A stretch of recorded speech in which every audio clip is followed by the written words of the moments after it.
Body boys! What up, boys and girls? Guys, gals, rows and pals. CRU. What up, everybody? Welcome back. I think it's gonna be, I should get set up here in a second. I'm pretty sure we're live. Let's double check just real quick. Just really fast. Just really fast. Go to the channel. Mute that. We are in fact live. So Mitch will pop in here in just a second. Mitch is gonna be here just a little bit. All right. We're gonna do our, our normal review and everything. We're gonna talk about this stuff and everything. Oh, there we go. Okay, cool. So that's already set up. I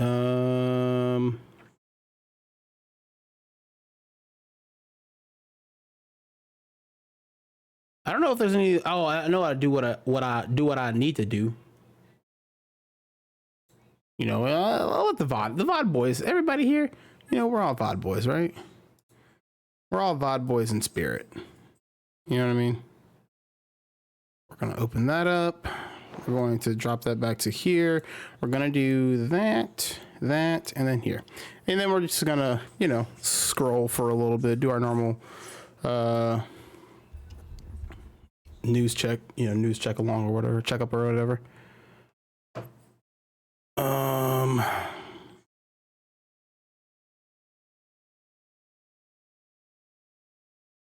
It's funny because I was sitting at home and I was like, man, there's got to be like so much new stuff that we got to talk about, right? But like, really, I don't feel like there's a whole lot of like news related. Joe, what up, big dog? How we doing, homie? How you doing, man? How's the past week been, bro? How's your past week been?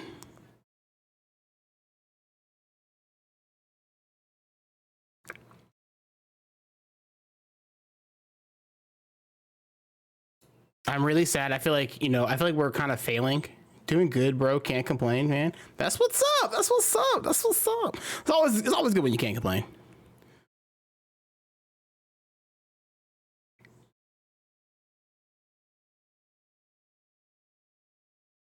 It's always I can't really call it that. Yeah, no, it's always good when you can't complain. It's always good.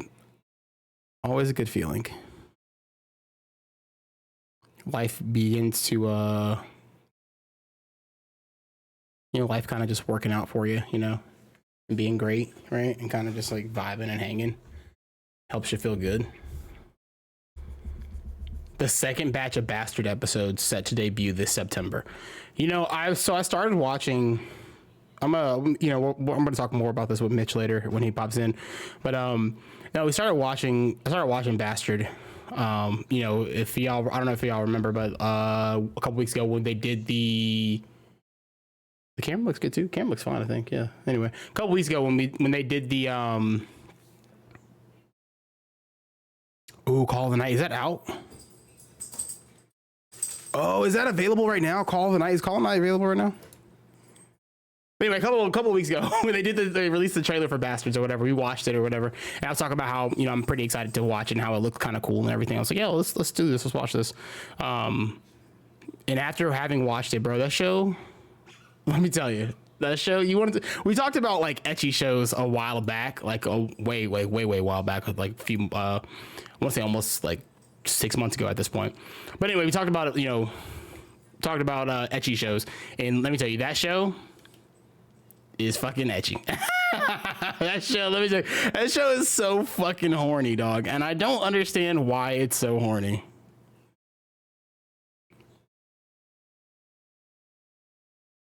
I wish somebody could explain it to me,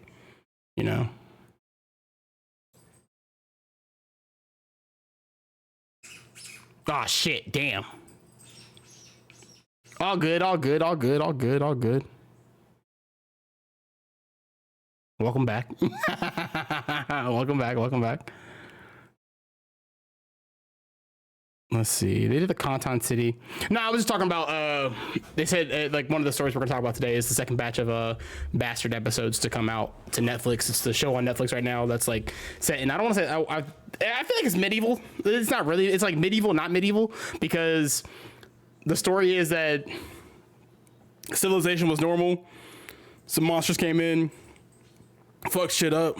Then this crazy like super demonic angel thing came in, beat up the evil thing, and then when he finished beating up the evil thing, like I guess all of society was kind of like blown to shit and all gone forever, not gone forever, but kind of like restarted or whatever. Because it's like a medieval show, but not really a medieval show.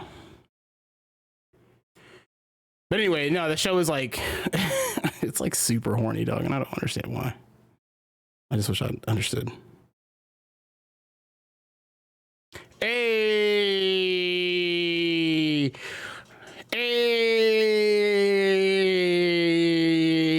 Joe with that tier 1 sub. What up, big dog? Thank you so much for that. Appreciate you, homie.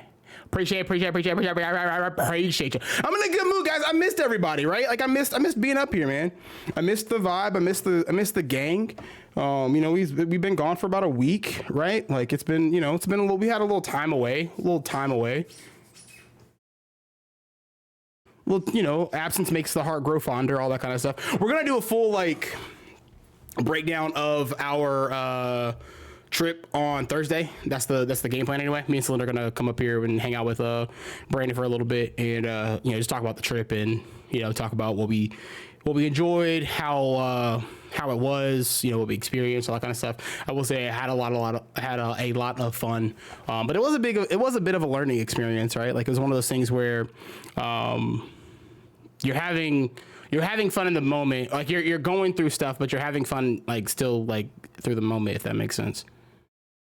And you're learning how to make things better, right? And you're learning how to do things not right, but you're learning what you need to do next time for the next trip or whatever, making the most out of the trip that you're currently on. I'm still trying to make the most out of the trip that you're currently on. There you go. Those are the words. A week off and I still can't talk. I think that's it. And that's all that I got as far as like news goes. I don't think we'll have anything else. But yeah, when Mitch pops in, we'll do our full like news segment and everything, and we'll do our little catch up that we normally do. But yeah, we're vibing. Joe, how was your 4th, man? How was your 4th of July? I don't remember. Are you in the States? Big D, what up, homie? What up, big dog? How you doing, man? How's life? How's life? How's the wife?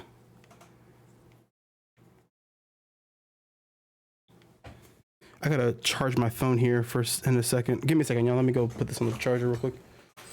Hako UG, if you don't get the hell out of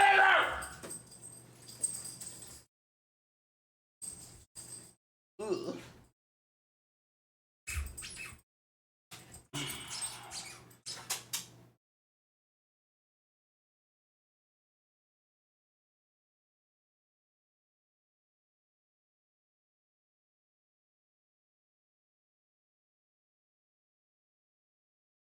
That's old.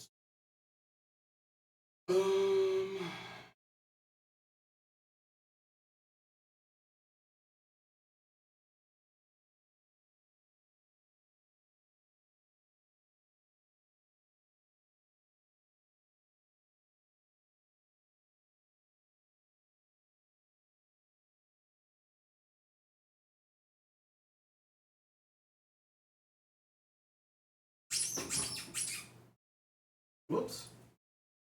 My bad, yo. I still have to wait for a second.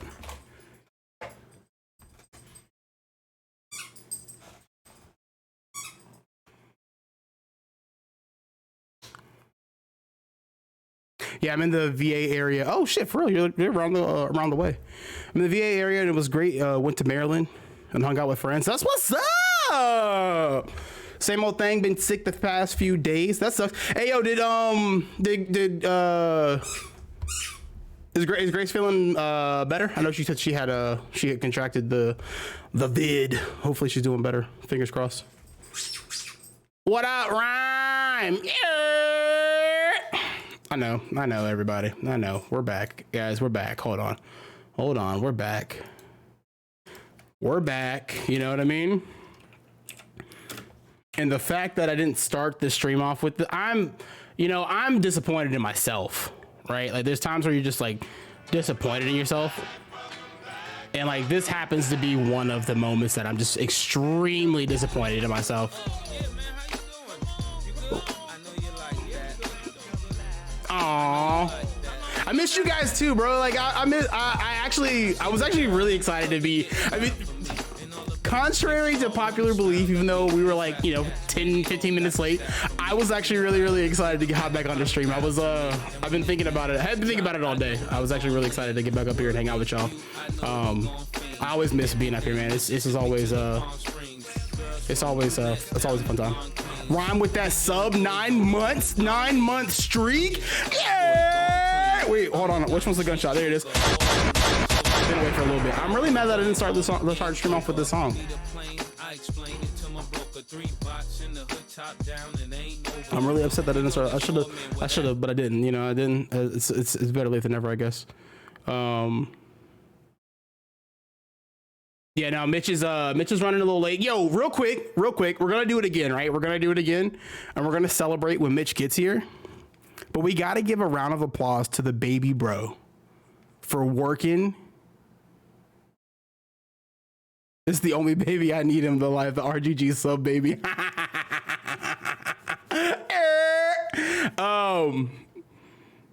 But yeah, no, we gotta give a shout out to Mitch, right? I know like I said, we're gonna do it when Mitch gets up here, but bro, Mitch hit the 10K. 10K, baby. Fucking 10,000 people thought this motherfucker was funny enough that they want to see more of his shenanigans and his shit. I had to deal with his ass for 20 plus years, and I was sick of him. Honestly, I'm still kind of sick of him. He's not here right now, so I can kind of talk about this, right? I'm really like, he gets on my nerves. I don't like him. I keep looking over here just to see when he pops in. I don't like him, all right? He's a little annoying. He's a little bit much, all right? But apparently there's 10,000 motherfuckers out there that think he's fucking funny enough. I'm sure some of y'all are part of those 10,000 motherfuckers, right? 10,000 is a lot of people. You ever had 10,000 jelly beans? No, you haven't, because it's too many fucking jelly beans. 10,000 is a big deal. That is such a big fucking deal. In all seriousness though, I am super proud of him. I am, it's funny because like, I remember, I want to say it had to have been like the beginning of this year, where he was like, yo, I'm gonna get serious about, TikTok and everything. Like, I'm gonna try to get to like 10K. And I remember when we were talking about it, I would try to like tell him, not like talk him out of it, but like tell him that, just, be prepared, man. It's gonna be you got a road ahead of you. You got a little bit of ways to go, not saying you can't do it, just, don't expect it to happen overnight. And it's funny because like going through this time period with him, I know he's had his ups and his downs, and I think what really helped push him through, and we'll talk to him more about, like I said, when he gets here, but I think what really helped push him through is when he hit the because I think he's almost at, I don't have my phone on me, but I think he's almost at 2 million. Mike out here trying to kill dreams. Yeah, he's at 2.3, bro. This motherfucker can't be stopped. He's already at 10,300. Fuck, he's gonna be at 11,000 before we know it. Honestly, that's really fucking cool. That's really fucking cool. Mike out here trying to kill dreams, shake my head. Nah, I'm not out here trying to kill dreams. Not like that. But if y'all haven't already, exclamation point Mitch in the chat. That'll get you Mitchell's TikTok, Mitchell No Ness. He does some really funny stuff. He's got a bunch of different TikToks that he does. He does a bunch of different like skits, comes up, talks about like different topics, all that kind of stuff. And Mitch is legitimately funny. They always say that the youngest brother is the youngest sibling usually has the best sense of humor. I think it's true. I think he's got a decent sense of humor. I don't say he's got the best. He's got a decent sense of humor, right? He's got a way to make you laugh, a way to make you laugh. Those videos kind of hitting. Yo, now you ain't wrong. He up there. Yeah, he's averaging like 1,500. This one's got 253,000. Like that's like, and he's like, I think the thing that's really helping him is like really, and I remember having this conversation with him too, like telling him, make sure you like learn, like understand how the algorithm works or whatever. And like he has taken that and like ran with it, right? Like he completely understands how the TikTok algorithm works. He understands maybe not to the point where he can like completely dissect it or whatever, but he definitely understands like the methods for posting, what gets views, what doesn't get views. And, it's really like learning how to be like a social media manager. Like he's, you know what I mean?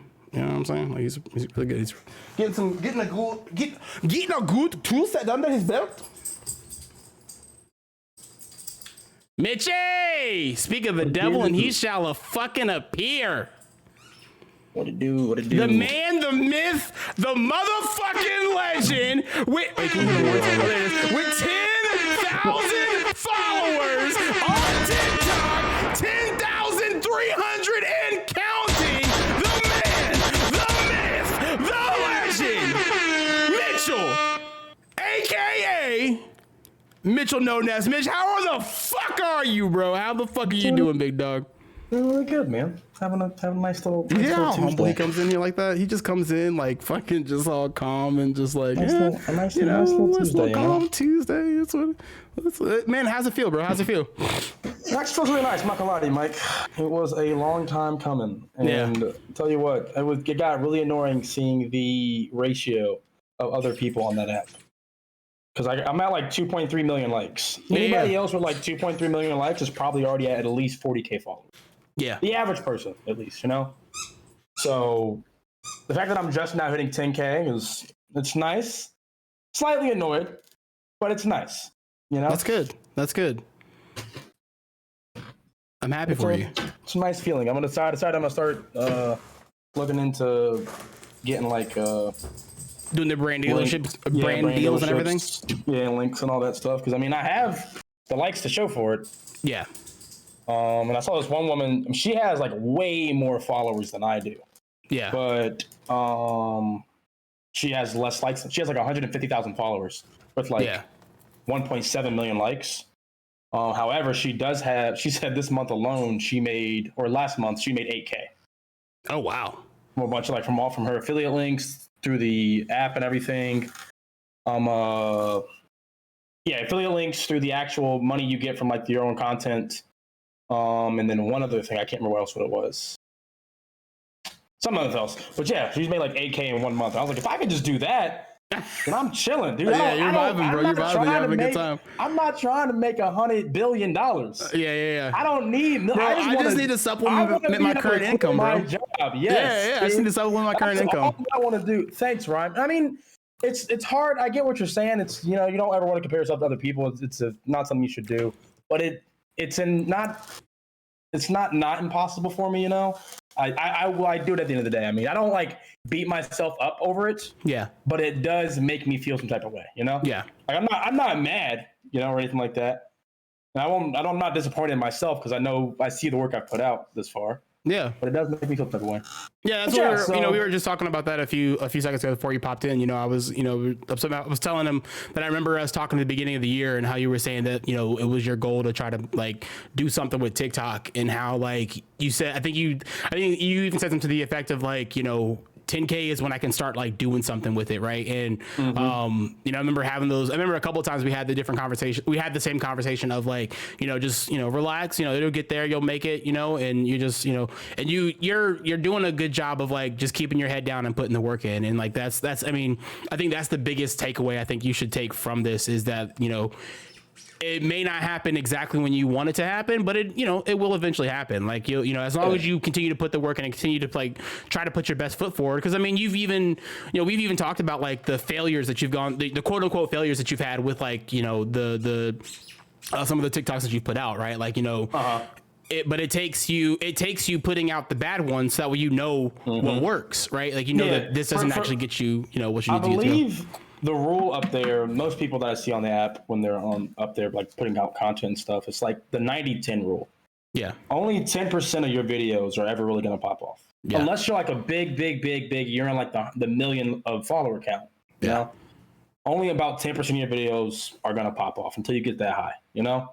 So that's why I aim to put out 4 to 5 videos a day if I can. Yeah. Some days being easier than others, of course, because, you know, the content is all made up off the top of the dome for the most part. Yeah. So I have to think of shit and spend just countless hours of me walking around my fucking apartment just trying to think of things to fucking goddamn put out there, you know? Yeah. And sometimes you pull from TikTok itself, but it's not always that easy, you know? Yeah. Unfortunately, it's kind of like sports. 2014 performance based. Yeah, I appreciate that, Ryan. Yeah, I want you to know that the whole squad, everybody out here, you know, is really proud of you. Much appreciated. You know, we all are really excited to see where you go. We just hope that you don't forget about the little people when you make $1 million. I'm not gonna make $1 million right now, at least. I hope that you can just let me hold, you know, a couple 100,000. For what it's worth, you know, if I can fucking. Or actually, technically, can you let me hold your first 100,000 and then you keep your second 100,000? No, I can't do that. No, not at all. Not even like, not even for like the one time, just like off the strength of like, you know, negative ghostwriter. I mean, like, you know, if you some might say that if you know, don't go through the trials and tribulations that I put you through, then like, you know, you don't come out as funny as you are now. Yeah, but like that's, you know, at that like point, I feel like I, you know, as a manager, I feel like I, you know. Yeah, but you didn't do that with the intent of making me funny. I feel like I cultivated the talent in some type of way. You didn't do that I with deserve, the intent, you know, of making me funny. I mean, how do you know that I didn't? How do you know I didn't? You know, because I know. I mean, you know, I knew it was going to be a funny story one day. I knew things were going to be funny stories. You know, you did it for your own amusement. Not just the fact that, like, I mean, you know, yeah, they were funny to me at the time, right? You know, sure, but like, you know, now you got stories, right? Now you can tell the world about how we, you know, did things. You know, I did use one of our moments. Going to be about the my situation. Oh yeah, no. The day you did that one, Janelle had saw that one, and then Janelle jumped in the chat, or Janelle had told Brandon, and then Brandon stopped us in the middle of fighting. That was when we were fighting Melania, actually. In the middle of fighting Melania, he brought it up, and I was very ashamed. The shame washes over me every single time, you know, I think about it. You know, it's like a roller coaster. You know, you live and you learn, you know, you grow. You do. Oh, absolutely. You know, you're not the same person. Absolutely. I'm not the same guy I was 2 minutes ago. You know what I mean? You know, I'm the 2 seconds ago. That's 2 seconds ago, Mike. You keep growing and you keep thriving, you know? Exactly. You know what I mean? So that's all about. You know? I'm be interviewed one day and be like, I know he a millionaire, but he still owes me a chalupa for 2022. I can't. Hey, listen, he's gonna forget about all of us. I know Mitchell. You know, he's gonna fucking make it big. Not even. I'm still gonna be here on Tuesdays. Damn, you're just giving us Tuesdays now? Like you're not even giving us like Thursdays anymore? Like you're not gonna. No, I do give you guys Thursdays. But you're just gonna like. What's today, Mike? But you're not gonna give us. So you're just gonna leave us. So you should be like, yo, so do we have to pay for your time now, or is it like? Yeah, every Tuesday, Thursday, and Friday. Is it like, you know, what you? I got like a quarter for you, dude, for every day, maybe if that's the case, you know what I mean? That's your paying rates right now. Yeah, that's the rates that we give out here out at RGG. Listen, bro, we're barely struggling to hold this thing together. You know what I mean? We're barely holding this thing together, bro. Hey. Oh, Scotty joined the chat. Mitchell's offer only now. Scotty, what up, big dog? What up, homie? Nah, Mitch, no, but in all seriousness, man, we are really proud of you. Congratulations. Continue to be, you know, the force that you are, and you know, continue doing what you got to do, and you know, do some big things, bro. Do some big things. I'm running out of ideas for this best friend series, and that's an issue. No, you just run on to the next one. You know what I mean? I gotta think of the next one. That's the issue. No, I mean, like, run on to like the next series. You know what I mean? Like, go on to the next series. That's what I'm saying. What's the next series? You know, now that I have 10K, I could bring back that the robbing skits. You could try the robbery skit. I can try that in part 1 and do it over again and try it over again. Or you can just continue it from where it left off. I think you can. Can't you? Can't you do like what YouTube does and like turn stuff into like playlists? I can make it. Yeah, I can now. Once you get 10K, you can mix up. That's what I did with the best friend series. I'm so fucking jealous. Yeah, I don't like the fact that they don't let like anybody do that. I feel like you should definitely let people below 10K do that, because there's a lot of stuff that people do who are at that level. Yeah. Like before 10K, they have to search your entire profile, and sometimes you can't find it because people name it and everything like that. It's a process. It's dumb, you know. But hey, man, I can't really do anything at this point. I'm just a lowly 10K follower person. You know? Hey, this is the first time I've ever gotten 10K on social media at all, though. So that's pretty. I'm pretty I mean, honestly, you're the first person that I know, like I mean, you know, obviously, like I know people that are at like, you know, those higher amounts or whatever. But like, you're the first person that like I know on like a emotional level, right? Like not even want to say personal, but like a, you know, like I've known you for a while, right? Yeah, I knew you before the money, right? I knew you before the money. So when you change on us, I can tell everybody, like, you know, he wasn't the same. That's gonna happen. At some point in time, it's gonna you definitely have to have your like cocaine addiction for a little bit. Oh yeah, for sure. Well, at some point in time, and then I'll spiral back and I'll go to rehab and I'll get better and everything. Yeah, you'll come back around, eventually, and you know you'll be better for it. By the time I'm 30, you know. By the time you're 30, yeah, you're gonna be until 30 for cocaine. Yeah. Fair enough. I was about to type cocaine into Google right now, and that's not what I wanted to type in. Oh shit. Hold on, let me do this. That's probably what I end up doing. Cocaine and cocaine accessories. All of a fucking sudden, you hit 10K, and now people are falling up the fucking wazoo. I picked up 300 followers today. What the fuck were all these people a second ago? All right, I'm not complaining, but at the same time, I don't know why I'm sounding like I sound like I'm complaining right now. I feel like a dickhead. I shouldn't sound like that. It's pretty impressive. Let me just be happy for myself. Well, I think it's also one of those things that you talked about before. Like, you know, you're once you start moving, you know, the algorithm. Well, I feel like once you hit it like a certain point, the algorithm probably pushes you ahead even more, right? Like your stuff starts to get like more of a priority than other people's. You know, the regulars out there. I think what I'm gonna do is I'm gonna remake the robbery skits. I'll put out part 1. Look at that, y'all are getting behind the scenes footage right now. This is exclusive content. RGG exclusives. We get exclusives around here as we're, you know. We'll see how part 1 does, you know, and then after that, if the part 1 blows up, I'll go ahead and make a part 2, 3, because I already have 2, 3, and 4 already in my mind. There you go. You know, it's just a matter of, you know, fucking doing the thing at this point. Just keep it up, bro. Mike, you gotta check your IG when you get a chance. Bet, I got you. When the phone gets to like 30%, I'll figure it out. My phone is not. Yeah, my phone died. That's why I cut off in the middle of the conversation when you called me earlier. Yeah. Gotcha. That's why I called you. 30%. What type of fucking charger do you have? You said what? I said, what type of fucking charger do you have? It's only at 30%. How long have you been charging for? Oh no, I just put it on the charger. It's not only at 30%. Like my phone was like dead. Like it was at like 1%, 1 or 5%. When you called me, like the last bit of juice was all I had. The last bit of juice to hit the accept button was all I had. Let me put my phone on the charger right now. Yeah, you probably should do that. Mitch is gonna get too big, and then it's going to be regular gaming guy, regular anime guy, just one guy, just the one guy. No, guys, I'm never gonna leave. I'll sit here and I'll be twiddling my thumbs. Yeah, guys, so what y'all watch this week? Don't worry, guys. I'm here to stay. I'm here to stay. But speaking of which, maybe at one point in time I can get like a super fancy computer. Ooh, TikTok buys a computer. Hashtag TikTok sponsor our computer. Hashtag TikTok give Mitchell a computer.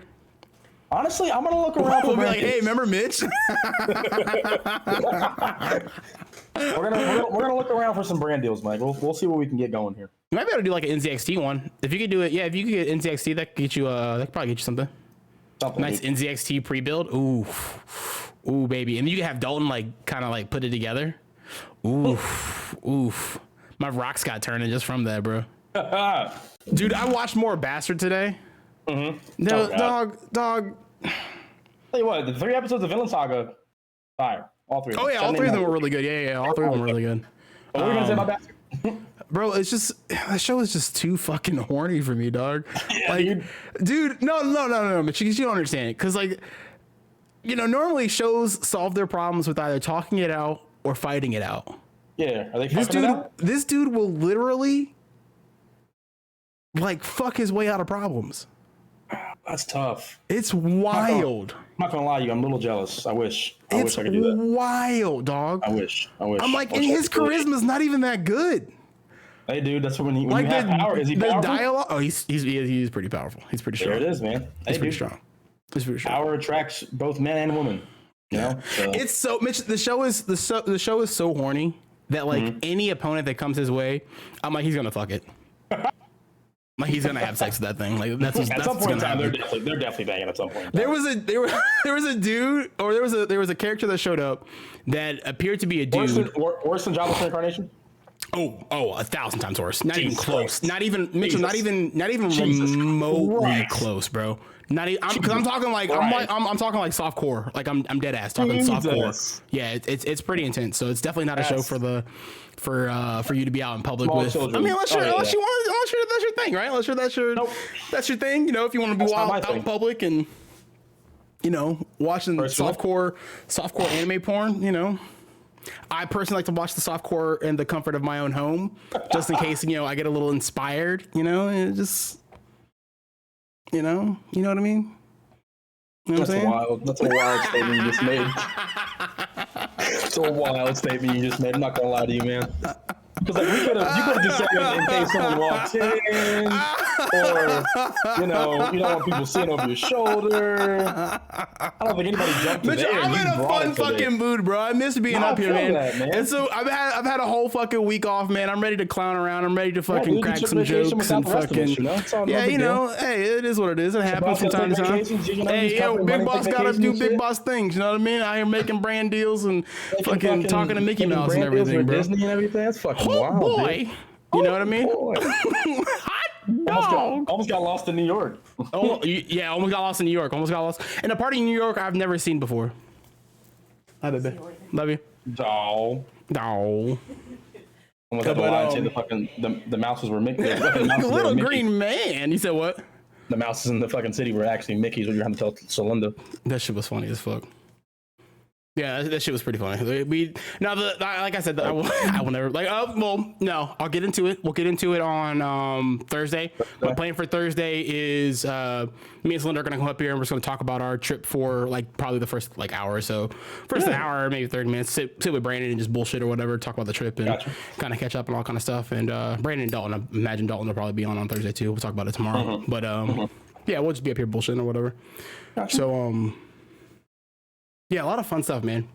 What's up, man? You really got to see that. I'm happy you had a good time, though.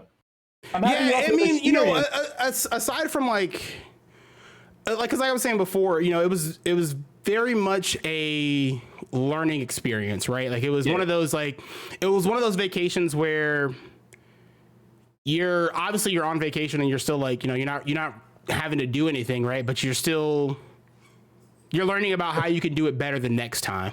If that makes sense. That's how kind of like the cruise experience. A little bit, but I would say it's a little bit different because like on the cruise, when I was learning how we can do the cruise better, I was still having. I feel like I was more relaxed. I feel like I was more relaxed on the cruise than I was on I feel like I was more relaxed on my very first cruise than I was on this trip for the very first time. Is it like a hot pot experience then? Last couple of times going to hot pot, you learn each time. That is a fantastic analogy. That is a fantastic analogy. That is exactly what it's like. Where the first time you eat way too much, you do way too much, right?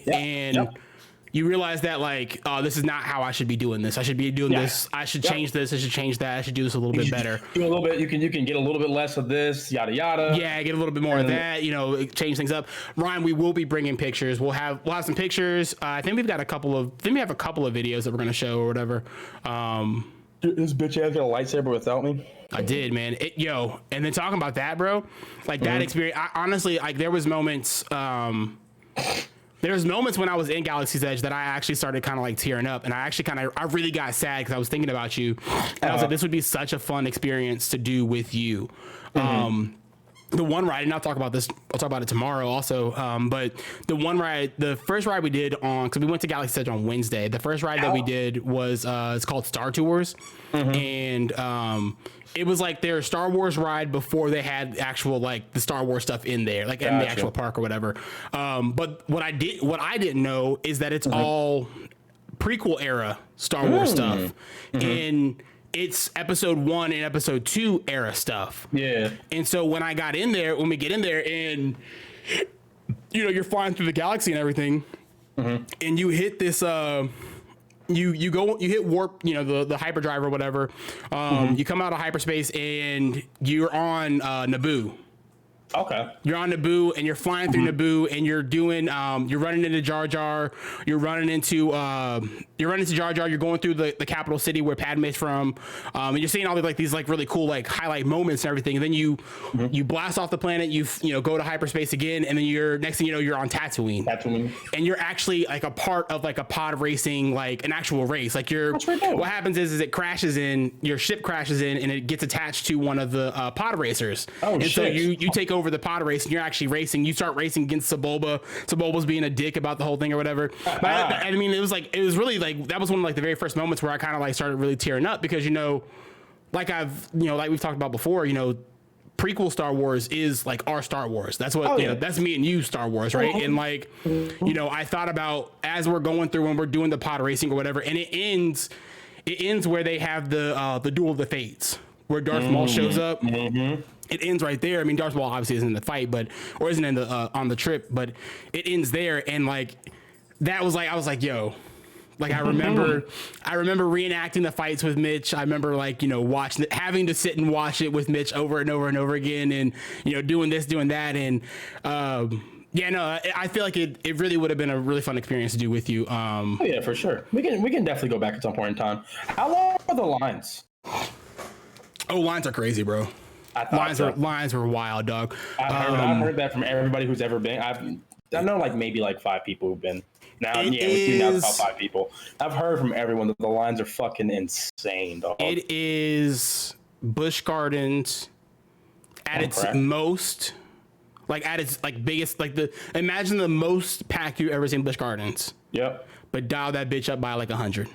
Damn, for real? Yes. Holy shit. Yes. And see, that's what's been kind of persuading me not to go. Yeah. I don't like waiting in lines that long. And you also got to experience the hell that is Florida's heat. Oh yeah, no, the middle, you know, so that's one of the, like the lessons that we learned, right? Is like the middle of July. The middle of July is like they're hot, not just heat hot as far as like temperature, but it's also like it's also like it's summertime, bro. Yeah, it's like they're most in like their busiest time period or whatever. Like people make jokes that like should have waited in February.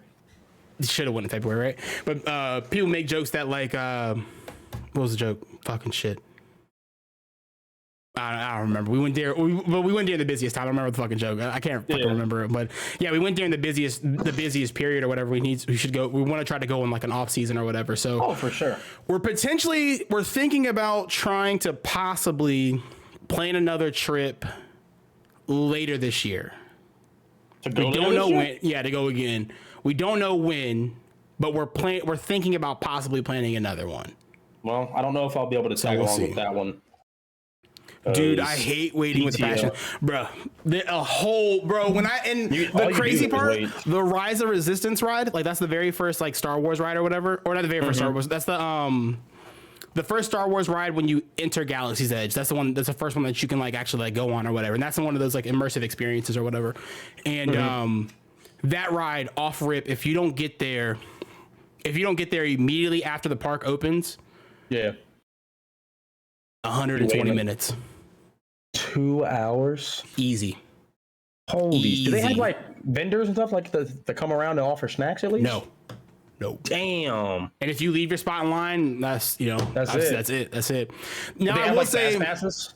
So they do have. So at first, me and Selena weren't doing the lightning pass. They call it lightning lane or whatever. At first, we weren't going to do that, but we ended up doing it our last like 4 days because you got tired of that waiting.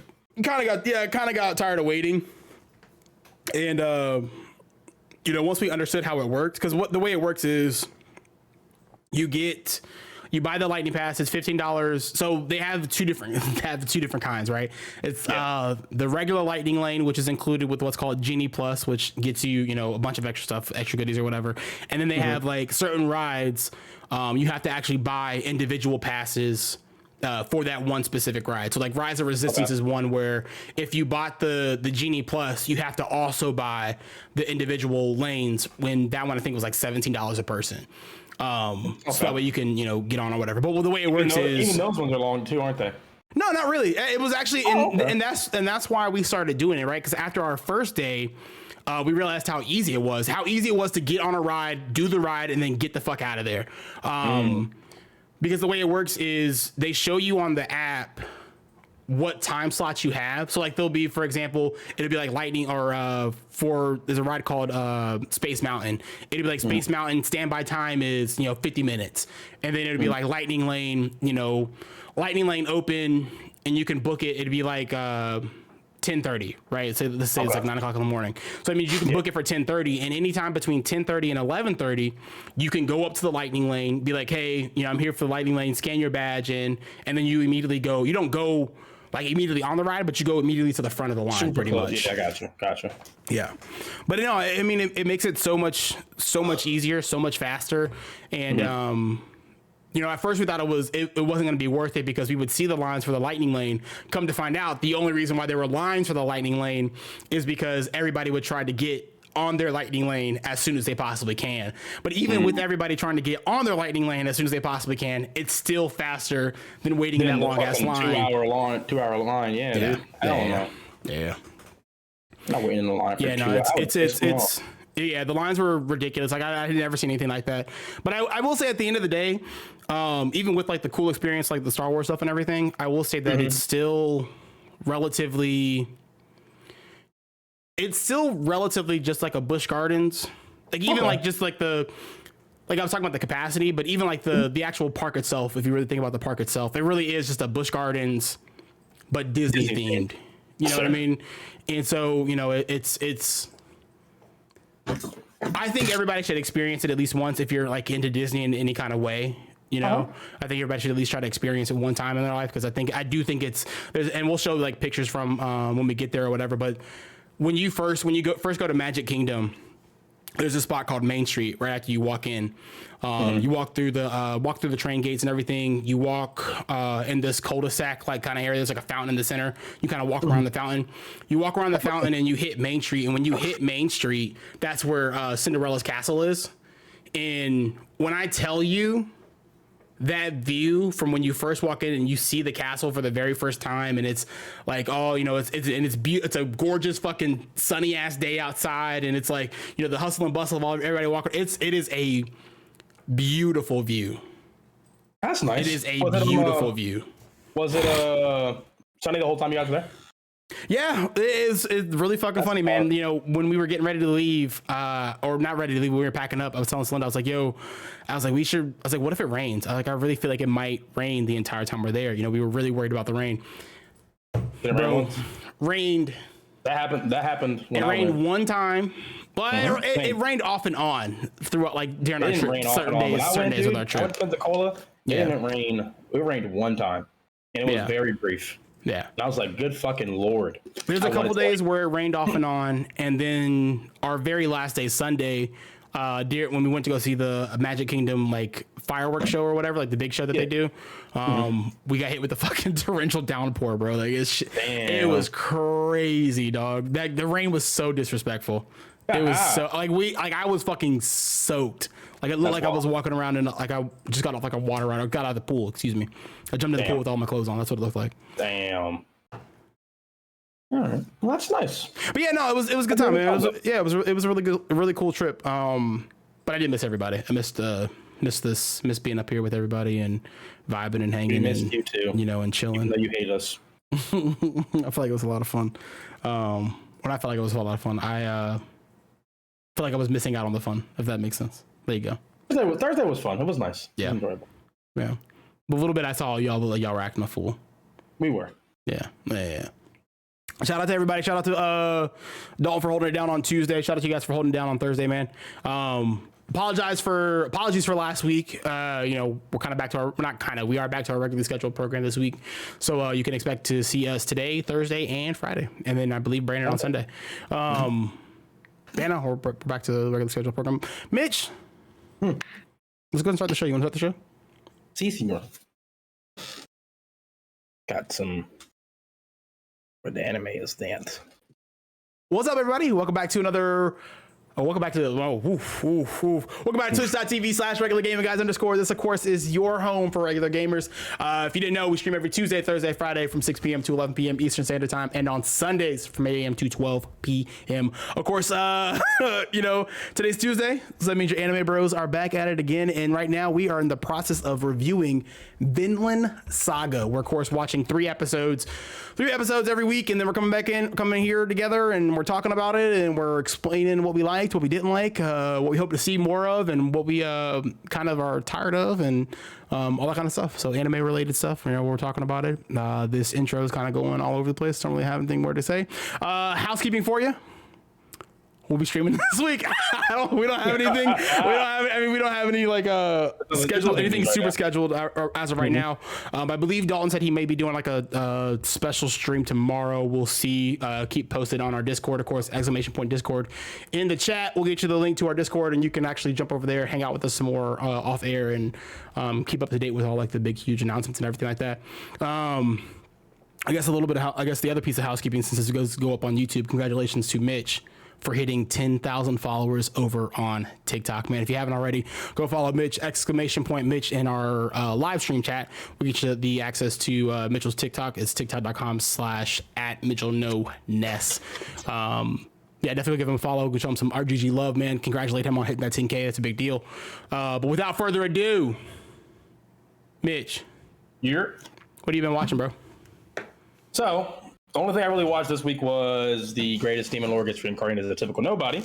Yeah. I think I'm on episode 10 right now. I just finished 9, I'm pretty sure. And overall, it's the only anime I watched this week. And again, the whole preface is it's your basic isekai. The main character, I can't remember his name. Right now. I'm not gonna lie to you. It's kind of it can definitely be one of those more forgettable shows. Yeah. It's not terrible, but like it's not something that I'm like, hey man, you should go watch this right now. Yeah, I would definitely put it below the Misfit of Demon Academy, and below That Time I Got Reincarnated as a Slime for sure. But it's still not bad. I'm going to finish it. I'm on episode 10. I still have to watch episode 10, 11, and 12. But I know it's not the greatest when I have to force myself to watch the last couple of episodes, you know? I'm 9 in at this point. I should be able to finish it. And like the fighting in it is cool, but it's very, very fucking fast paced. Like the storyline is very fast paced. I feel like it's one of those scenarios, Mike, that you hate, where stuff happens just to happen. Yeah. So like the main character is just saving the day just to save the day. And I'm all for like having a super strong main character, but like the fights aren't flashy enough for me. It's more so like he does like one technique and he ends it, and it's not even like anything like super crazy. I'm like, this is kind of stupid. It's not like it's one of those things where like, you know, if you don't have like that, and it's kind of like the problem that I feel like with some of the, like with a lot of the isekais, if there's not a whole lot of like pomp and circumstance when it comes to like the, you know, hero being like the overpowered ones anyway, with the hero being overpowered and everything, if there's no pomp and circumstance with how the, you know, the main character fights or attacks or do how the fights happen, then you start to look at the major flaws of the actual show. You start to like analyze it on a whole nother level. Yeah, he has to do something crazy, or like the side characters. For example, I fucking love One Punch Man. I think that show is so cool. I like it a lot. Even though the main character literally just his purpose is to one shot everyone he fights. Yeah. If you're fighting Saitama, you're going to lose. Okay, and I'm okay with that because all the side characters, whenever you see them fight, it's always dope as a bitch. So I don't have a problem with One Punch Man. However, greatest demon lord gets reincarnated as a typical nobody. On the other hand, it's okay. The side characters aren't anything too flashy. At least within the first 9 episodes, nothing too flashy. The fights themselves are not terrible. They're not great either. So I give it like, as of right now, I'm giving the show probably like a 6 out of 10, maybe 7. So that's all I've watched so far this week. I believe, that's all I've watched. I was about to start Spriggan actually because you told me about that. Yeah. But I haven't started because I want to finish the current one I'm watching right now, and then I'm gonna flip over to something else. So it might be Spriggan, it might be Bastard, just for the sake of watching Bastard, because I just want to see what all the hullabaloo is. Yeah, the hullabaloo is over it, because it's fucking wild. Yeah, from what I've been hearing.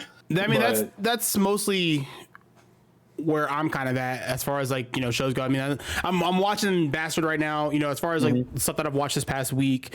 You know, I watched Bastard, and it's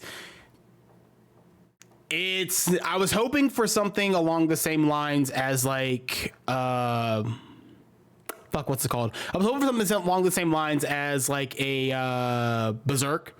Like something like that or whatever, with a little more like substance and meat to it or whatever. Yeah. But it's a lot more like comedy action than it is action comedy. And so like, you know, there's a lot of like they're kind of constantly cracking jokes and, you know, trying to be funny and everything like that. And that on top of like, you know, added to the fact of like the the fan service and everything, and the amount of softcore sex that is in this show is it is astronomical, man. Like it is wild. Like, and I knew it was going to be something crazy when like the first episode starts off with, oh boy, you know, when he meets his, like when he first comes in, right? Like when he first shows up, he is, cause the way it happens, right, is, you know, the guy that you see on the screen, the dude with the long white hair, he is a old demon that got like, you know, sealed away inside the body of this kid, and the only way for him to come out is the only way for the seal to be broken and him to come out and like, you know, save the day and everything, quote unquote, right? Is for a virgin female to kiss the boy. Specifically a virgin female to kiss the body, the host body, and you know, then he comes out, right? So it's already off rip, already slightly horny, right? Off rip, slightly horny, right? Then he comes out and it's like, you know, he's because the body is like, because their body shapes are different, right? Obviously the kid's clothes get like destroyed, so when he first comes out, he's like this fucking full-grown man or whatever, like completely butt-ass naked. And Mitch, the amount of times that I've seen this man fucking butt-ass naked is ridiculous. I should not see a grown-ass man this jacked, butt-ass naked this many times. I think I'm on episode like 10 or 11. And it's one of those shows that I kind of just have on just to have on. Like I'll put it on, leave it on in the background or whatever, and kind of just let the episodes roll by. So I'm not really paying too much attention to like what the actual plot is. I just happen to be looking up when crazy shit happens, right? Like crazy shit happens or crazy stuff happens. I will say some of the action sequences in it are pretty cool. Like when they actually start using like their spells and their powers against each other and everything, like it's interesting or whatever. It's just, it's always kind of like the caveat is something cool will happen, and then a couple seconds later, nude. Yeah, you got either nude or you got like, you know, tits hanging out. Like there was this one chick who was literally fighting in a thong. All right. Like it was supposed to be like armor, but it's like, bro, like it's so far up her ass that it's like this is definitely not armor. This is like you're wearing. Yeah, exactly. What the fuck is that protecting? What is it protecting?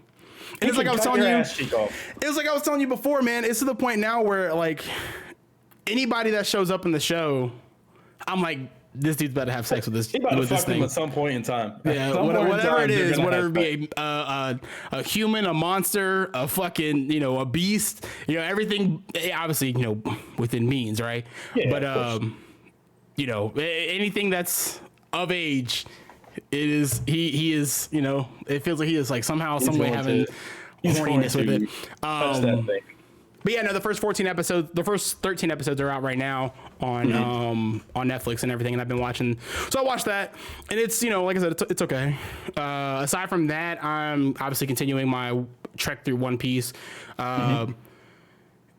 If you remember a few weeks ago, or about a month ago at this point, I think, there was an episode of One Piece that came out that I talked about that had this really, really dope ass like animation sequence in it. And it, you know, it was kind of like showing the parallels between Luffy's generation and Gold Rogers generation, right? And like kind of showing how they're kind of similar or whatever. Did see that, yeah. I saw it on TikTok. Yeah. So they had that you know, I watched that scene. I watched up to that scene or whatever, and kind of, or not even like watched up to that scene. I kind of skipped to that scene and kind of watched that scene and talked about like you know how beautiful the animation was for it and how awesome it was or whatever. But now actually having the full like context for the show. Bro, I know I say this like literally every week, but like One Piece is some of the greatest writing I've ever witnessed, because in that episode, right, you know, this whole time Luffy and everybody's been trying to get to the roof to try to fight against Kaido and Big Mom, and you know, Kid gets up there first. Kid gets up there, Law gets up there, and they're both kind of like just goofing off, and Jack, you know, not really goofing off, but they're pretty serious about like why they're up there and everything, and they're you know, they're like, yo, where's the Straw Hats at or whatever, and of course, you know, as they're saying that, you hear this yelling in the background, and it's fucking Zoro who got flung up, you know, through this hole by somebody else. Of course, he lands all like cool like or whatever, and then they're like, you know, okay, here's Zoro. Where's the head? You know, where's the head, dumbass? And as they say that, like Luffy punches, like, you know, does this really cool punch. He does this like his Red Hawk punch or whatever, punches the hole through the door, comes up, and he's like, you know, he's standing there, he meets up with everybody. They all of course start having like their back and forth and like joking around and everything like that. And then out of nowhere, Luffy just gets super serious. And it's like, oh shit, he's ready to fight. And it's like, no, not really. He starts walking, and Big Mom and Kaido like starts talking shit to him and everything like that. And you know, Big Mom's telling Kaido, you know, she's like, you know what this kid said to me, like when he met me the first time, he said that he's gonna be king of the pirates. Like, what kind of fucking shit is this? Like, he's a dumbass kid. He's not gonna. I remember that whole scene. That's when they're sitting together and looking down as he's walking towards them, right? Yeah, and he just and like it was so fucking hard, dude, because he just walks straight through them, like not giving. Mind you, these motherfuckers are like skyscrapers to him. Okay. And he just walks past them, like not even caring about them. Like, nothing. Yeah, like it's nothing, bro. He goes and he checks on his friend. You know, he checks on Kiemon and he picks him up, and Kiemon does kind of a similar plea to how Vegeta did to Goku. You know, back in there in the Frieza saga or whatever. Back in Nam. Yeah, back in Nam, literally. But yeah, no, he you know, he kind of pleads with him or whatever, and this is where like I was like, yo, this is where I was like, this show's really good. Because then what happened? Then what happens is, as Luffy is holding Kiemon, he looks at him, and he has like this flashback, and they do this dope ass flashback where it's like first person view from Luffy's perspective, and it's all the major moments since he's met Kiemon, and it's, you know, so it goes from, if I remember right, Thriller Bark, Dressrosa, Zoa. You know, Big Mom, then up to like the Wano stuff, like everything that's happened up to this point, and it's just the way they animated it, right? Like it's one of those things where One Piece really is a slow burn, and when you're going through it, it's like, fuck, man, like I'm all right, I get it, I fucking understand this dude's really important, like that's fine, let's fucking get it, but like it's like you need that kind of stuff so that way these emotional moments actually hit. And so, like, I mean, because, like, mind you, while I'm watching this and while I'm watching them kind of have their, you know, him have his moment while he's, like, thinking of all this stuff or whatever, I'm starting to get emotional.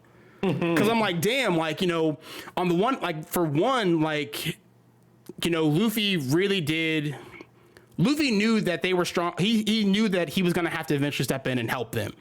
But he made sure that he gave them the opportunity first to try to defend their country and do what they could do as much as they could before he actually stepped in. And he wasn't going to step in before that. He wasn't going to step in after, or he wasn't going to step in anytime before that, if that makes sense. Yeah. But anyway, he does all that, and then Kaido and Big Mom are like, "Yo, we're talking to you. We're trying to have a conversation with you." Yeah, bitch. Yeah, Kaido comes in with his big ass fucking mallet, tries to swing off, right? And as he swings off. Luffy turns around and is like, yo, Law, get them the fuck out of here. Law fucking shambles them out of there. This shit was so fucking fire, bro. He shambles them out of there.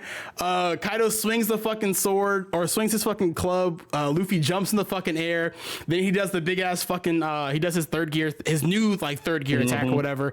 And then when he does it, they start playing the We Are the We Are song, right? The instrumental version for the We Are song, and that's when I get the fucking chills, bro. I'm like, yo, they know what the fuck they're doing. Like they know what the fuck they're doing with this show, man. Like it's just so good because it's just so emotional, everything, and you know, he of course lands the punch, and then Big Mom's like, yo, Kaido, what the fuck are you doing? Why are you on the ground? Why are you getting hurt? And Kaido's like, yo, wait, hold on, wait a second. I punch these shit out of me. Hold on, wait a second. But no, did you not see what just happened? But no, it was I say watching One Piece, One Piece is really good. I'm really enjoying it. The more I continue to go through it, man, the more I'm just like, man, One Piece is like, I really do feel like it's undefeated. As far as like, plot lines go and stuff like that. Obviously you have like your issues with conveniences and things just kind of like being just so happening. Yeah, stuff like that. But it's still really good. But I watched Bastard, started Spriggan. Is it worth the watch? Because I was gonna watch it. I'm having trouble following along. Okay, so is it kind of like, not Bastard, but fucking what do we watch before Bastard? Not Bastard. What is Dalton's favorite show? Berserk. Is it kind of like Berserk? No. It's different than Berserk. Okay. Yeah, no, I'm kind of having trouble like following along. It's one of those. It's like you were saying with. It's like you were saying. Are you having trouble following along? Like, fuck. Why can't I remember the anime right now? We just watched it. It was terrible. It was with the little boy. Oh, Ranking of Kings. Is it kind of like that? Are you having trouble like that? Is it that hard of an issue to follow along? Yeah, it's like it's because the fight scenes don't look terrible, but it doesn't look like anything that's gonna like super. I don't think is there a quick step? Have you seen a quick step yet? No, not at all. Yeah, see, I'm not watching it then. Not at all. Not worth it. Yeah, no, it's one of those shows. In, demon or greatest demon lore gets reincarnated as a typical nobody. Yeah, that's why I stayed. Why don't you just shorten it to typical nobody? That works too. I don't know. But anyway, I still had to say, Spriggan it's okay. I mean, it's definitely it is similar to how you were saying with Demon Lord, where you kind of have to. I had to like kind of force myself to watch it and actually like try to sit down and watch it or whatever, because it does kind of also feel like it's one of those shows that try to be overly complicated. Okay. Like they try to make things like at the end of the day, less is more. Kind of one of those scenarios. Yeah. They're trying to do like not too much, but it's like they're trying to give you a mystery without really. I mean, they're trying to give you a mystery, but the problem is the mystery is just not interesting. It's not that they're like. It's not like that they're. The only reason why there's a mystery is because they legitimately just are not telling you. That's fair. Does that make sense? That makes sense. It's not a mystery because like the characters don't seem to. It's nothing like Attack on Titan where you have no idea. Well, yeah, where everything appears to be on the surface, right? Like everything like is like here, but there's actually like another like layer under it or whatever. If you really, if you're really paying attention, there's a layer under it. There's stuff there or whatever. But with this show, it's kind of like they're purposefully leaving out information just so they have a plot point for later on. And it's kind of like all right, whatever, dude. Okay. I mean, I guess, I guess that makes sense why that armor is, the way it is, I guess it makes sense that you guys are the way you are. I don't know, but it's also Netflix. Fair. I'd say, if it's another 13 episode show. No, 13 episode show. If you want to throw it on, throw it on. If not, skip it. If I run out of options anytime soon of what to watch, then I'll go ahead and give it a watch. I'll go and do that. Just I think I might start after this Rising of Shield Hero. Yeah, that'll watch. Rising of Shield Hero. Yeah, and I've heard everyone told me. Everybody says. I mean, apparently it's like the greatest thing since sliced fucking bread. Yeah. Every time anyone who's talking to me about it says it's like really fucking good, but it's like it pisses me off. I'm like, bro, you have a shield, bro. How good are you? Hey man, the best offense is good defense. Yeah, but like at the same time, which is total bullshit, by the way. Nah. Yeah. I mean, you still need offense, but yeah, exactly. The phrase "the best offense is a good defense" is like, at the end of the day, if you don't score anything, if you don't score any fucking points, you literally score 0 points. It's in a fight. But you held your opponent back, and they didn't score any fucking points. At the end of the day, you hit him with a draw. You hit him with a draw, yeah. If you keep doing defense the entire day, like even in a fight, if you're just blocking, the other guy's gonna get tired, but like you still didn't hurt him at all. No, you didn't do anything to him, bro. Like, yeah. But no, anyway, yeah. Rising. I want to watch Rising the Shield Hero. I heard that was pretty good. I've heard good things about that. I also want to watch Classroom of the Elite. I heard really good things about Classroom of the Elite. That was something I was about to start, but it doesn't seem to be like a super action anime, so kind of like. Oh no. It's another one of those like high psychological. No. High psychological like. Kind of like Tamagotchi games. Yeah, but apparently better than Tamagotchi game. Okay. Yeah. Which did I talk about Tamagotchi game last or week before last? Yeah, you did. Okay. You actually wrapped it up. I'm pretty sure. Yeah. You also talked about Spy Family. I'm supposed to start Spy Family after I finish. Immediately after I finish. What's it called? I think that saying assumes both offenses tied at mediocre, so you need a good defense. Yeah, no, Ryan, you're definitely correct. We're definitely like oversimplifying that. We're definitely oversimplifying. No, bro, that phrase is fucking stupid, bro. It's a fucking dumbass phrase. I mean, it's a silly phrase, but like the point behind it is, would you rather have a better offense or a better defense? Bro, I've never burned 1,000 calories just walking around. What is the point? Where'd that come from? That's how much I burn. Like I was walking. As we were walking in Florida. Yeah, you burning that much. At the end of the day, I look at my watch. 1,100 calories. Yeah, dude. That heat. I'm like, bro, what the fuck? Those parks are huge, dude. Parks are huge. Oh, never underestimate a pair of good shoes. Okay. Oh, hold on. I gotta show you something. Hold on. Talk to people. I gotta show you this. Hold on. I want to show you this. People, how's everyone doing today? Hopefully everyone's doing good. Ryan, you are absolutely correct. That statement assumes that both the defense or both teams have a mediocre offense, so having a better defense would, benefit the situation. But I have no idea what Michael's going to get. Part of me hopes it's his lightsaber, but it's not going to be his lightsaber. What's a pair of shoes? We were talking about shoes. Did he get Crocs? Are those Crocs in his hands? You got Crocs, Mike. Croc Mike. You finally got a pair of Crocs. Yeah, this is completely useless and oh shit, don't hit the bottom of it. This is completely useless and really horrible non sequitur. But yeah, I finally got a pair of Crocs. I was really happy with these. Yeah, dude, they're very convenient, aren't they? Bro, when I first put them on, when I first slid them on, I looked at Celinda. I was like, "There's nothing on my feet right now. Nothing on your feet. I'm absolutely free. I could do whatever I want to right now. Mm-hmm. If I wanted to sprint halfway down this park, I could have. They're very free. And they can act as multiple. They can be sand shoes. They can be water shoes. They can be shower shoes. They're very versatile shoes. I thoroughly enjoy Crocs. And I think everyone should own a pair of Crocs. Yeah, I definitely think they're gonna replace my flip flops. So I think I'm gonna get rid of my flip flops and that's what I did. I don't have flip flops anymore. Solely Crocs now. But yeah, no, I had to get those because Ryan says hi. I tried to. He just stared at me, Ryan. What was it? What did I try to do? Oh, I tried to walk around Air Force Ones. And yeah, that was a bad idea. That was a bad idea. I tried Air Force Ones on day one, mostly because I didn't have any other shoes. And then day two, I tried flip flops. That was probably the worst decision I've ever made in my entire life. Yeah, walking around for that long in flip flops sounds terrible, my boy. I'm not gonna lie to you. By the end of the day, the center part of my foot hurt, which has never hurt before in my life. I've never had the center of my foot hurt. That's fun to experience. Yeah, no, not at all. But yeah, no, no, it wasn't fun. It wasn't fun. Anyway, get a good pair of shoes. Where were we? Well, we just finished talking about what we watched for the week. So we're watching some into the news segment now. We got some a little bit of news to talk about. We talked about Bastard. I figured this would be a good way to bring up Bastard, but what do you wear in Chicago? Rhyme asked this question. You know what I wear in Chicago because I'm going to be waking. Wait, you're waking? Walking, I think is what they meant to say.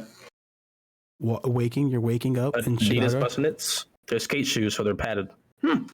That's dope. Are they like? You remember the Heelys? You remember Heelys? Mm-hmm. Remember how cool Heelys are? I didn't really do Heelys. So I didn't have balance when I was a kid. I don't know how to ride a bike until I was 16. So yeah, that's very true. Skechers are very comfortable to walk in, though. If you ever find yourself when you really want a new pair, you don't want to wear Crocs, you want to wear some shoes. Yeah. Yeah, I worked there for like a year and a half, man. I'm a big Skechers advocate now from that, dude. They're very comfortable. I own pairs to this day, and I plan on getting more. I want to get into New Balances, bro. I really want to try New Balances. Once you get there, you're officially a dad. So Have fun. I don't have any kids, so I don't know how dad I can be without, without kids. I don't know. You're just classified as a dad at that point. Everyone, when you go out in public, people are like, that's definitely someone's father. So hope you're ready for those assumptions. Yeah, that's fair. I've seen some cool looking. I've seen cool looking New Balances. New Balances? Oh, yeah, for sure. Probably sure cool looking New Balances. Definitely dad shoes. Point. I don't know what I did to my thumb recently. This is completely off topic, but I did something to my thumb and I need to go get it checked out. I got a lot of things I go to the hospital or doctor for. I just haven't gone yet. How'd you do? But like, it's like the base of my finger, base of my thumb, it's like really fucking. Only when I move it certain ways it hurts. When it's like sitting idle, it's fine. But like when I bend it, or if like I try to like push it down and force my finger back up, I feel a pain at the base of my thumb, like base being right here. I'm not sure what it is. Should probably get it figured out. Yeah, it's not good. It's been bothering me for the past couple of weeks. A lot of problems in my body that I just am ignoring right now. I need to stop ignoring them. Should probably go to the doctor and get it figured out. You're not ignoring. This new segment. Second batch of Bastard episodes comes out this September. So like we said before, the first 13 episodes are out right now on Netflix. Bastard, like I said, it's okay. It's an okay show. Just super fucking horny the entire time, man. I figured it'd be a good way to talk about the show, but we already talked about it. But if you end up enjoying it and you end up wanting to see more, of course, the next set of episodes come out in September 15th, specifically. Right now, actually, if you didn't know,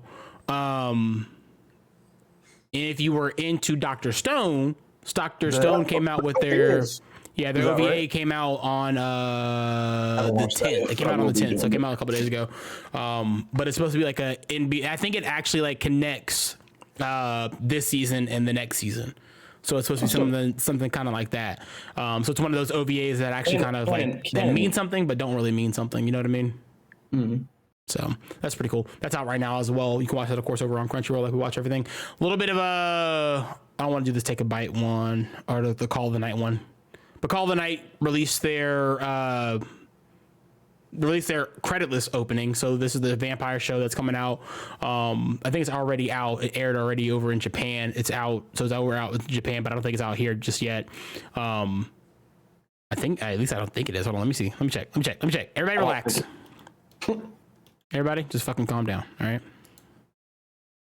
Couple of exciting things in store. Let's see.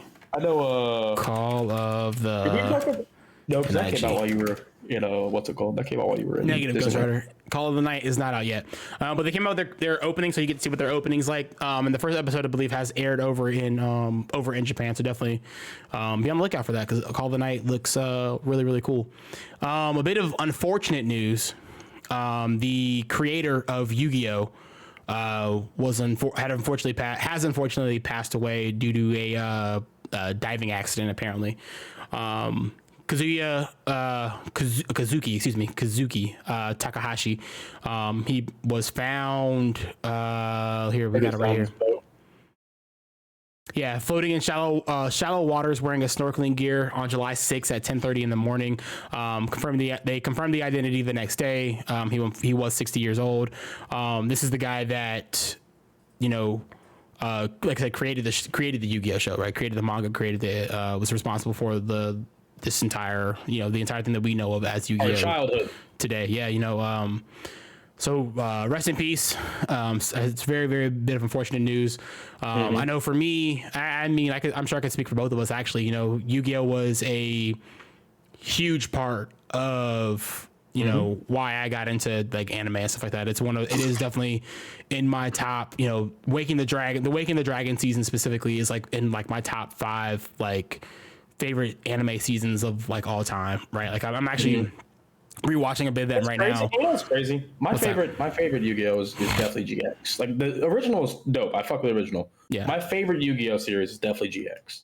Really? I think that's just funny. Yeah, I think that's just funny because like you get this 5 year difference. There's a 5 year difference. Yeah. I like GX more than I like fucking because I mean it's around the same time frame. I think when did the original Yu-Gi-Oh! start? What was the first day it aired?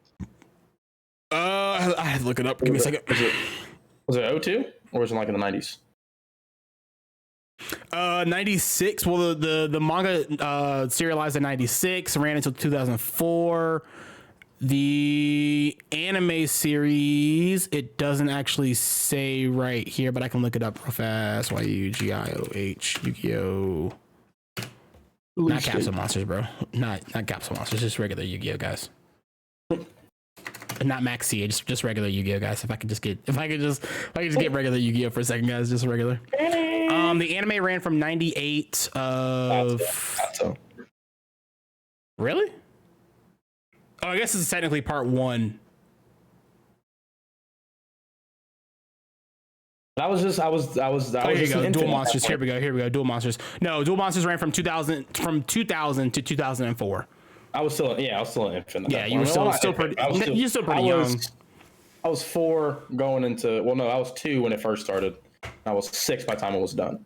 Yeah, I mean, by the time GX came out, that's what, 2005. I mean, that's middle of my middle school year, the middle of me going in middle school, going into like getting ready to go into high school, right? And so, you know, I remember very fondly waking up on Saturdays and waking up on Saturday mornings to go to Kids WB, to, you know, Channel 2 for us over here in VA, and sitting and watching, you know, episodes of Yu-Gi-Oh! I remember when Yugi first beat Pegasus, right? And I remember kind of doing the same thing that I did with Dragon Ball, where, you know, we would get to a certain point because they hadn't actually made the rest of those episodes yet. We'd get to a certain point in the show and it would have to like start back at the beginning, because they didn't have any more episodes to show, so they would just start over and they would continue to like re-show episodes over and over again. I remember it going from WB to Cartoon Network.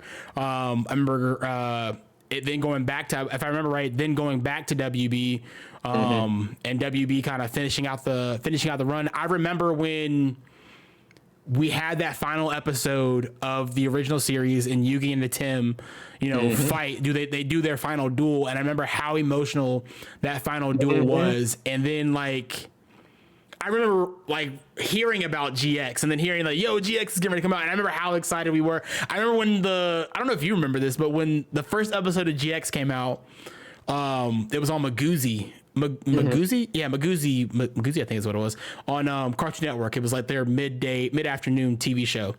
And it aired up there. And I remember us thinking the theme song was so fucking hype. Oh, it was. Because that's when we first had DVR. And like, we played it, we watched it, we listened to it, we were like, oh nah, we gotta run this back. We ran the theme song back, and like we had to watch that theme song at least 5 or 6 times, right? It was yeah. Yu-Gi-Oh! Means a lot to me, even to this day. Like I always thought like it was like so cool, the whole idea of being in like a school strictly for dueling. Yeah. And how all you were at dueling placed you in your fucking class. Yeah. You know?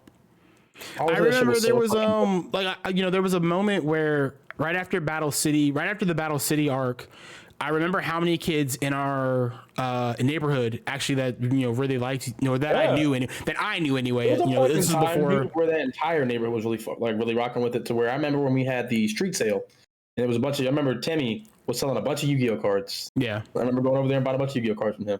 Yeah. Pretty dope. And I remember like, you know, wanting to, or trying to figure out the logistics, you know, as like a 13-year-old kid trying to figure out the logistics of how to put together like our very own Battle City tournament, and like how we would go about doing that, how we should go about doing that, what the rules be.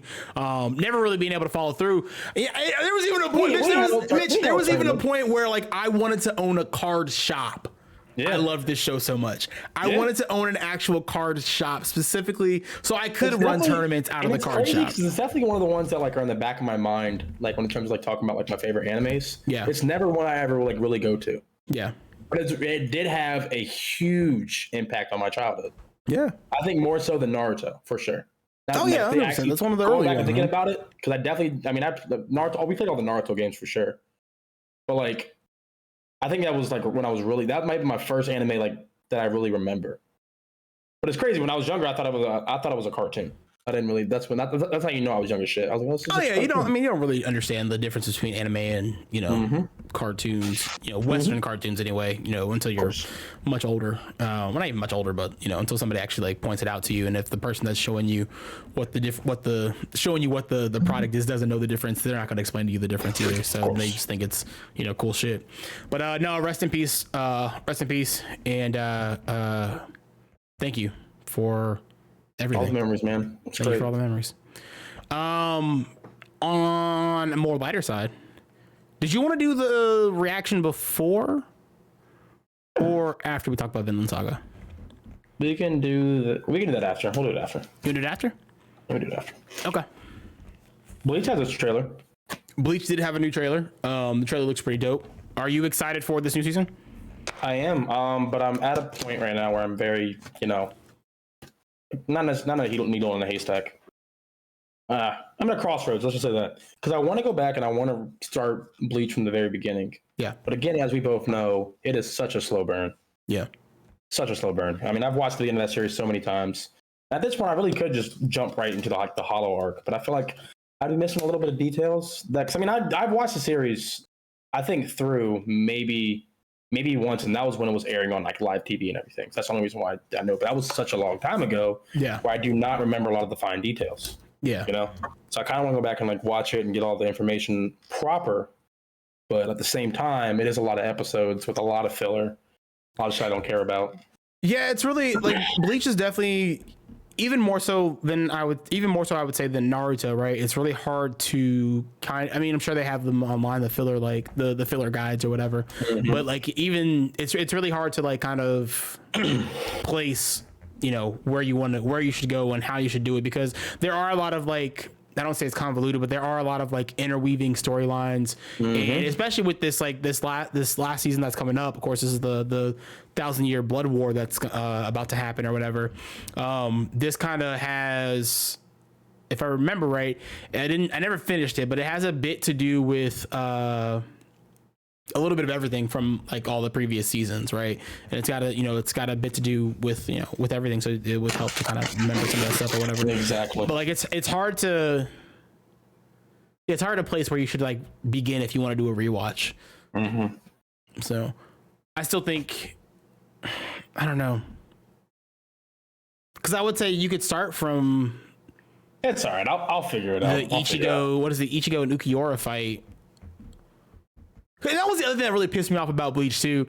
Bleach would be in the middle like of a fucking banger ass fight, crazy ass, and then banger ass fight, for like, and then out of nowhere, 10 episodes of filler. Yes. Yeah, I'll never forget that. Naruto did that sometimes too. Yes. Naruto did that. Naruto did that a couple of times. Naruto didn't do it till late though. They didn't do it till like Shippuden. Shippuden was like horrible for that. Shippuden would be like, oh hey, we're in the middle of fucking fighting this war. Let's go talk about how Naruto was a kid for like 10 minutes. Dude. You know what I mean? Fucking yeah, Bleach was 10. That's one of the reasons why I just stopped watching Bleach as well. So it was like all the randomness of the filler. It would piss me off. Yeah, but yeah, I'm excited. I will say I am excited to watch the actual new season and everything. So I definitely think I'm gonna go back and give myself a chance to rewatch it before it comes out and everything. I don't know. I might not. I might just go ahead and say fuck it. And if I need to go back and look any of that information up, then I'll go back and look the information up. Yeah. That's fair. That's fair. So there's that. Oh, and then Record of Ragnarok season 2 is also coming out, and I'm very excited. Mike hasn't seen it, but I am personally very excited for it. They announced that it'll be coming out. I can't remember when, but it'll be on Netflix. Yeah, it'll be. I think it's later this year. It's like towards the it's 2023. Okay. Mm-hmm. I thought it was later this year. On Netflix, and I am very excited for it because I thought that show was dope as fuck. A lot of cool ass fights. The premise behind the show is that basically one day the gods are like, fuck it, the people on planet Earth are all terrible, we're going to kill them all. And then one of the gods was like, hey, that's not a cool thing to do, pretty much. He was like, how about you give them a chance to fight for themselves and earn another 2,000 years? And they decide to hold a tournament where the gods are fighting the humans, except the gods, they become mortal. They can be killed in this scenario. Yeah. And it's a lot of dope fights. Season 1 was pretty fucking good. I really enjoyed it. You truly don't know who's going to win the battle. Like till the very end, because like even when one dude's like down on his last fucking leg, he does something else super fucking crazy, and it's a dope ass show, man. It's one that I want to go back and try to finish, like actually watching all the way through. But with it, my problem with the show was that it was one of those shows that was like super over dramatic. It is for sure over dramatic as fuck, and I was like, I just really can't. I can't get past the over dramatized character designs and the over dramatic like when people think of anime, I feel like that's the type of show that they think about. No, absolutely, because there's the point in time where the one, I can't remember his name, but he grips a spear and they say he was able to rip through the actual fucking sky. And he's a human. He was able to swing his sword swing the fucking spear so hard with just his fucking fingers, Mike. That's pretty cool, though. Pierce the sky. Exactly, right? That's pretty I cool. thought that was dope as fuck. That's dope. But it definitely is over dramatized in that sense. Yeah. Yeah. The Record of Ragnarok. Go check it out. It's over on Netflix also. I guess time to get into there's one final thing that we're going to do we're going to talk about. It is a Dragon Ball. It's it's called Legend, a Dragon Ball tale. It's a fan-made film. It is about 11 minutes long. We're going to do it's an animated film. We're going to do like a live reaction to it and everything. Neither one of us have seen anything on it. Well, neither one of us have seen the entire thing. I know we both have. No, I've seen TikToks of it. I haven't seen anything crazy. Yeah, I've seen TikTok about the first. I was about the first 2 minutes of it, and then after I got to a certain point in that 2 minutes, I was like, I gotta stop this because this is gonna be. I can tell already that this is gonna go fucking crazy, and I want to wait till today to watch this. I have watched, and I'm on TikTok way too often because TikTok has this feature where it can tell you how much screen time you have with the app. Oh yeah. And I saw today that the past 2 days alone, I've spent 8 hours a day on this app, and I'm like, that's shit. Not healthy. You're pulling full work shifts, bro. I'm pulling full work. Granted, I'm on it while I'm at work, so there's that. There you go. Yeah, there's that. Yeah, there you go. There you go. But without further ado, let's get to the main crux of the show, Mitch. Episodes 7 through 9 of the Vinland Saga. Before we get into spoiler territory, Mitch, what are you thinking of Vinland Saga so far? Now that we've watched the first, pretty much almost the first 10 episodes. I am very happy with what I've seen so far. Like I said, dude, I was tired of watching, what's his name? Fucking Thorfinn get his ass kicked. And episode 5 was kind of like ever since, like what we said last time we talked about, episode 4 was like up, then you go like really down. Episode 5 was kind of ass, and 6 started to bring it back up. And since episode 6, it continued up for me. 7, 8, and 9 were really good episodes. There was fights in all 3 major fights in all 3 episodes, and all three fights for those episodes were pretty fucking dope. Yeah, they all kind of mean something. As far as storyline goes, I haven't had any issues with the storyline yet. Music, nothing there. So yeah, I've been very impressed with what I've seen so far. Yeah, I think I would have to second your opinion on this. I think we're starting to get to the really like the meat and potatoes of the show, right? Like I think we're starting to get to the world building of the show, right? Like it's starting to not become so. I mean, for as one note as Thorfinn is, like with his main goal of wanting to just kill Askeladd. That's his only goal in life right now. with him being with this being his one goal, right? I feel like they're starting to do a really cool thing where they're starting to kind of establish more of the characters and establish more what each, not the meaning of each character, but that there's a bigger world than just what's going on with Thorfinn. And I'm actually interested in what's going on in the world around them. Of course, it's semi based off of real life history. Yeah, actual history, but I'm still interested in like this. No, not at all. They weren't fighting like this, nigga. The one thing I will say though, if you didn't know, it is now available on Netflix. The dubbed and the subbed version is available on Netflix. You can also still watch it on. It's a lot easier for me to watch. I was gonna say it does make it easier to watch, but it is very off-putting when one character is speaking Nordic, the other person is speaking English, and they're like, "What are you saying? I can't understand you." And it's that definitely you're definitely is. You know what I mean? Definitely speaking the same language right now for sure. Yeah, you guys definitely speaking the same thing. I don't really know. Throwing me off. Yeah, you're really throwing me off. I will say that in terms of the voice acting, I will say I do prefer the dubbed, or subbed. Sorry, the subbed over the dubbed. Yeah, I prefer subbed over dubbed, but I watch it in dub because it makes my life a lot easier. Oh yeah, 100%. I definitely like everybody's voice. I think everybody. I mean, in general, I think everybody's voice is kind of ass. Yeah. It doesn't really match his. It doesn't really match his demeanor. It's a little too. He's a little too young. His voice sounds a little too young for me. A little bit, if that makes sense. No, I get that. I expect it to be kind of a little bit deeper.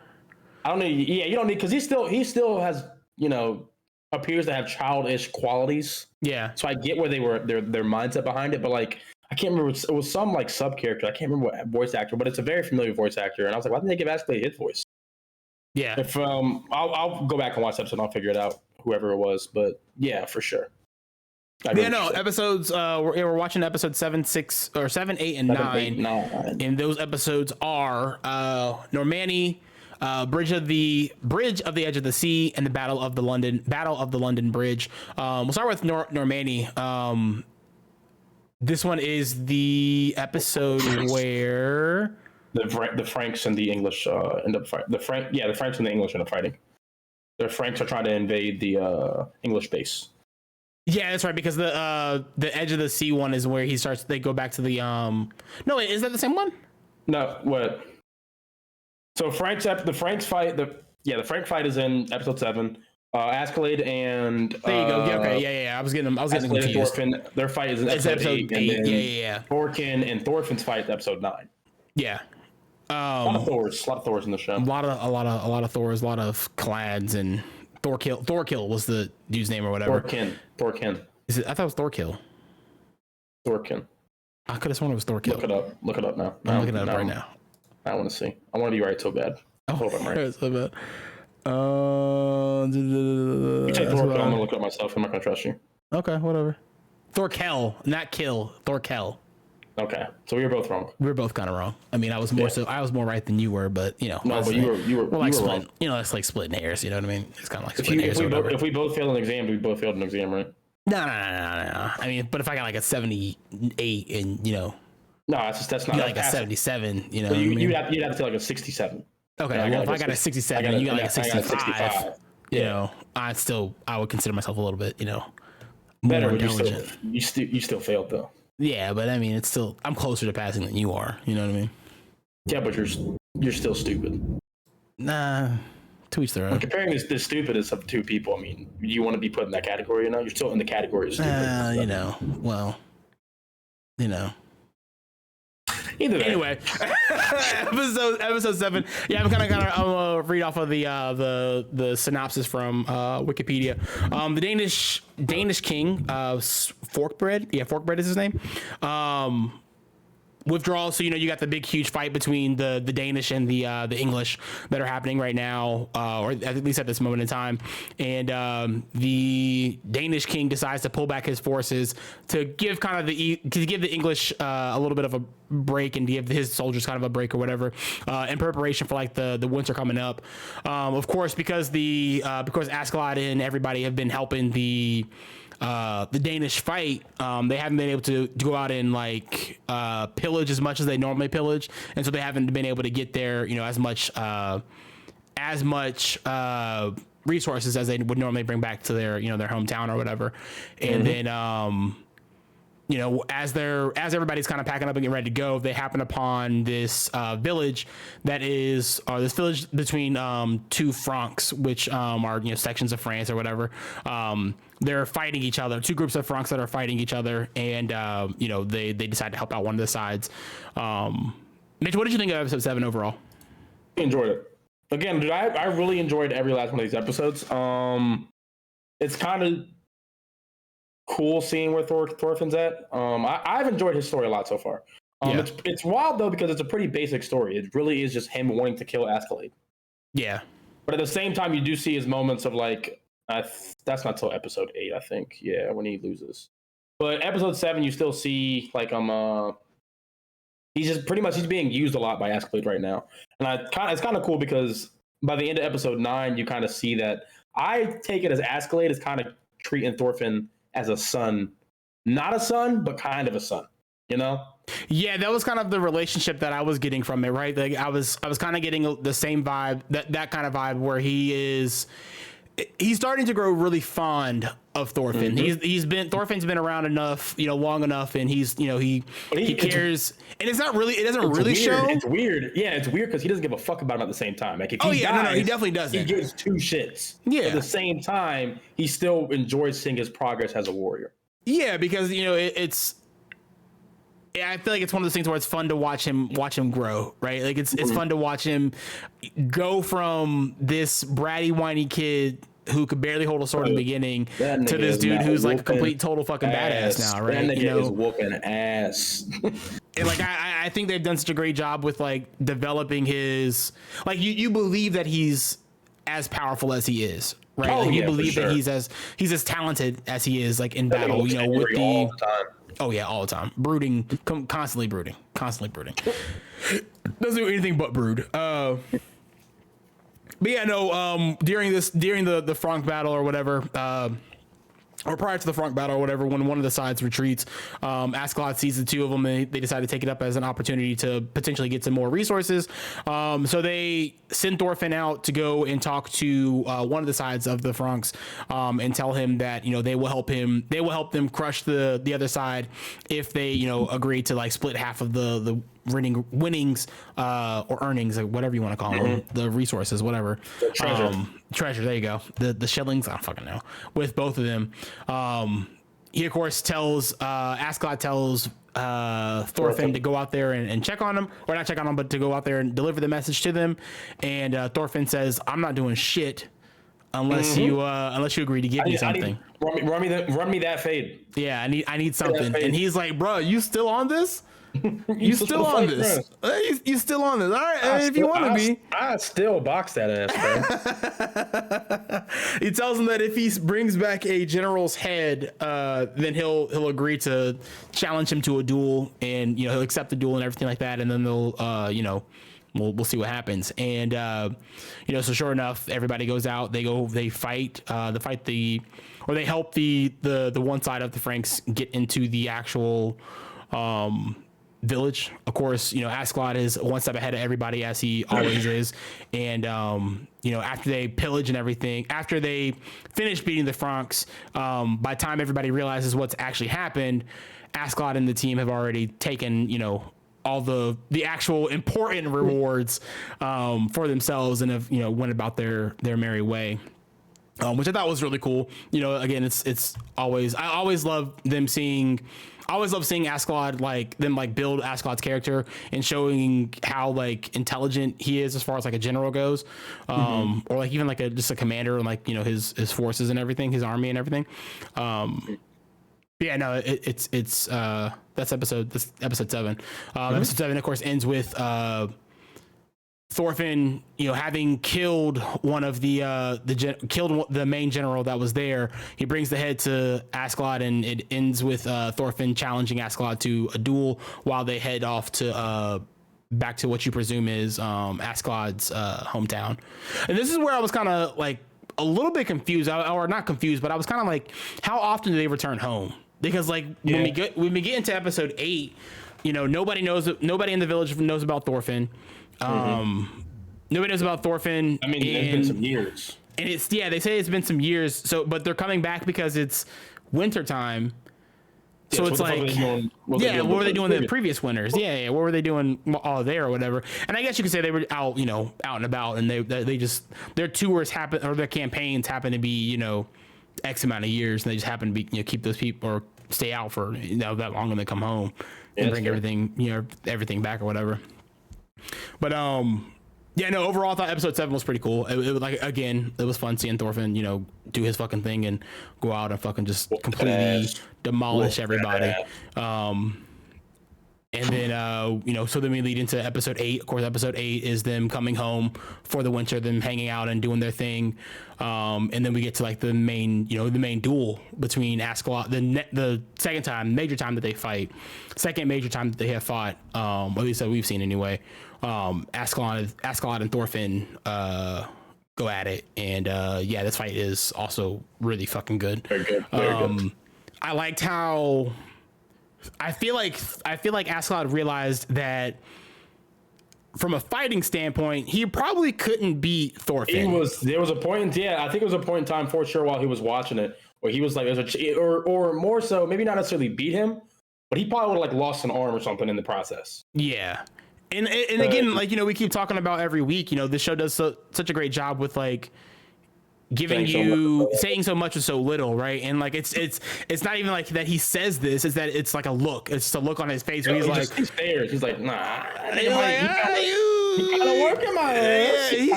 You're learning, kid. You're learning. I'm proud of you. And then they go and then he switches it up, right? He goes from instead of fighting him, he's just oh man, why are we doing this again? You know, he starts fucking with them mentally, right? Like it was fun to watch that, you know, and then like watch, you know, because up to this point, all we have seen is Thorfinn kind of just be ass. Like every time he fights somebody, he's like pretty much winning. That ass. Yeah, he's whooping ass and everything like that. And even in this fight, it's kind of like, oh shit, like he's actually, I think Boars even said something during the fight. He's like, oh, the kid's grown. The kid's grown. He's a little bit of a warrior now or whatever.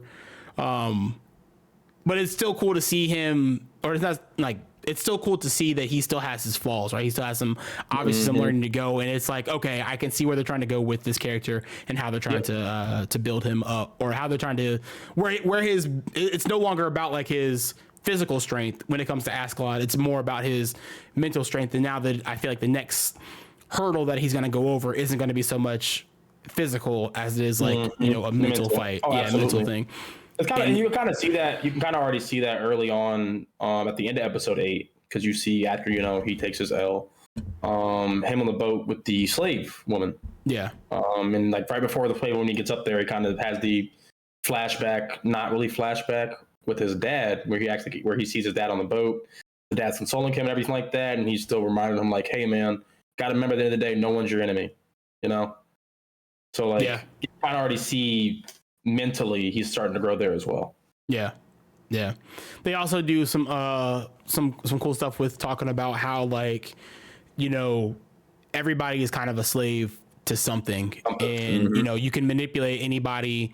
You can get anybody to do what you want, you know, regardless of under the right circumstances, right? And I think it's a good thing to remember, because I feel like when they do finally fight again, I feel like it's going to be like Thorfinn might win, but it's going to be one of those things where I feel like Askeladd is preparing himself for death. And he's you know, in order to, you know, the mythology is that, you know, in order for you to go to Valhalla, it has to be like a, you know, not an honorable death, but a valiant death on the battlefield. Right. And I feel like he's kind of grooming Thorfinn to become this warrior that would help him, you know, get that get that valiant death, you know, that he needs in order to go to Valhalla, right? And you know, which is why I think he tries the whole like mental thing. He sees that he's strong enough to, you know, to fight, but he doesn't see that he's like, then he's like, all right, well, let me test his mental now. Let me see where he's at mentally. And you know, I feel like once Thorfinn kind of gets to that point. Because I feel like Askeladd kind of understands. I feel like Askeladd does what he does because he has to do what he does, if that makes sense. It's not because he wants to. It's not because he. For sure. I feel like there may be a part of him that does kind of enjoy it, but it's not. It's kind of one of the for like it's not everything he does isn't out of necessarily enjoyment. Some stuff, you know, in general, kind of just has to make those decisions. Yeah. For lack of better words, you know. Yeah. Something he has to make sure to do for the rest of the party. Yeah. That way everyone can survive. You know. Yeah. And you know, no, but so I feel like that's kind of what was going along, what is kind of happening, just from the general themes of that episode, where, you know, under the right circumstances, you can get anybody to do anything that you want them to do, and the whole, you know, I was gonna say something else, but I forgot what I was gonna say. But of course, then that leads us into, so, you know, episode 7 or episode 8 is, you know, they go to the village. They do their, you know, they have a nice little time, and it's kind of like a respite episode. They have a chill time in the village. Thorfinn and Askeladd have their fight again.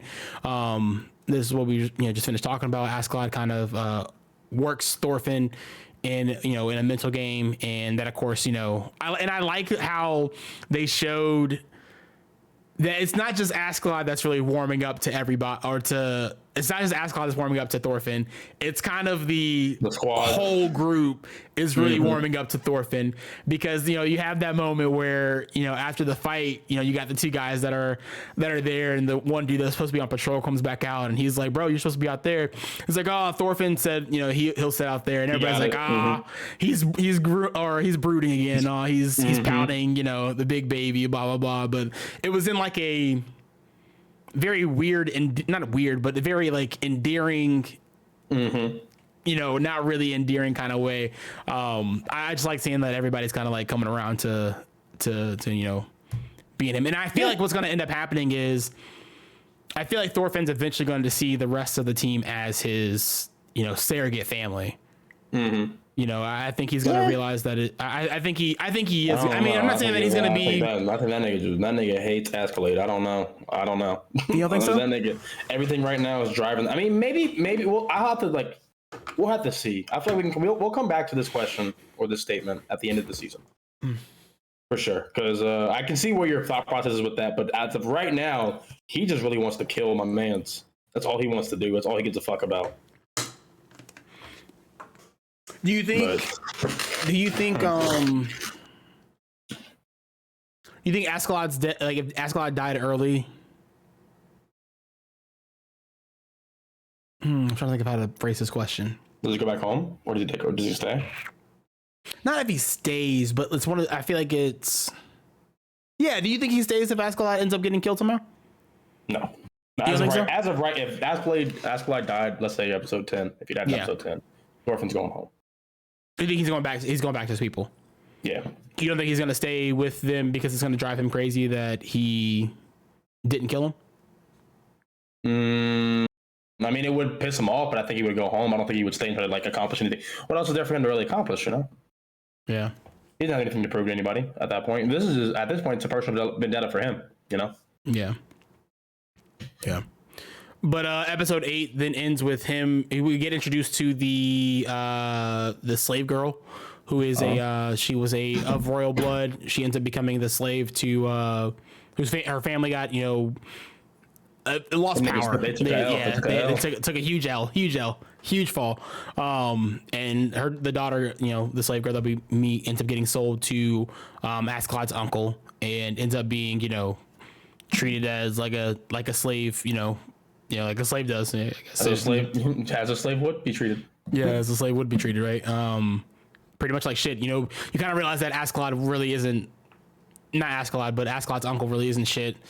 All he really seems to care about is like the money and everything. Mm-hmm. Yeah, and that's where we get the moment with Askeladd talking about everybody's a slave. Everyone's a slave. Yeah, everybody's a slave to something. My uncle thinks he's better because he has more money than him, when in reality really he's just a bitch. Yeah, in reality we're all the same person. Like, we're all none of this really means anything kind of deal.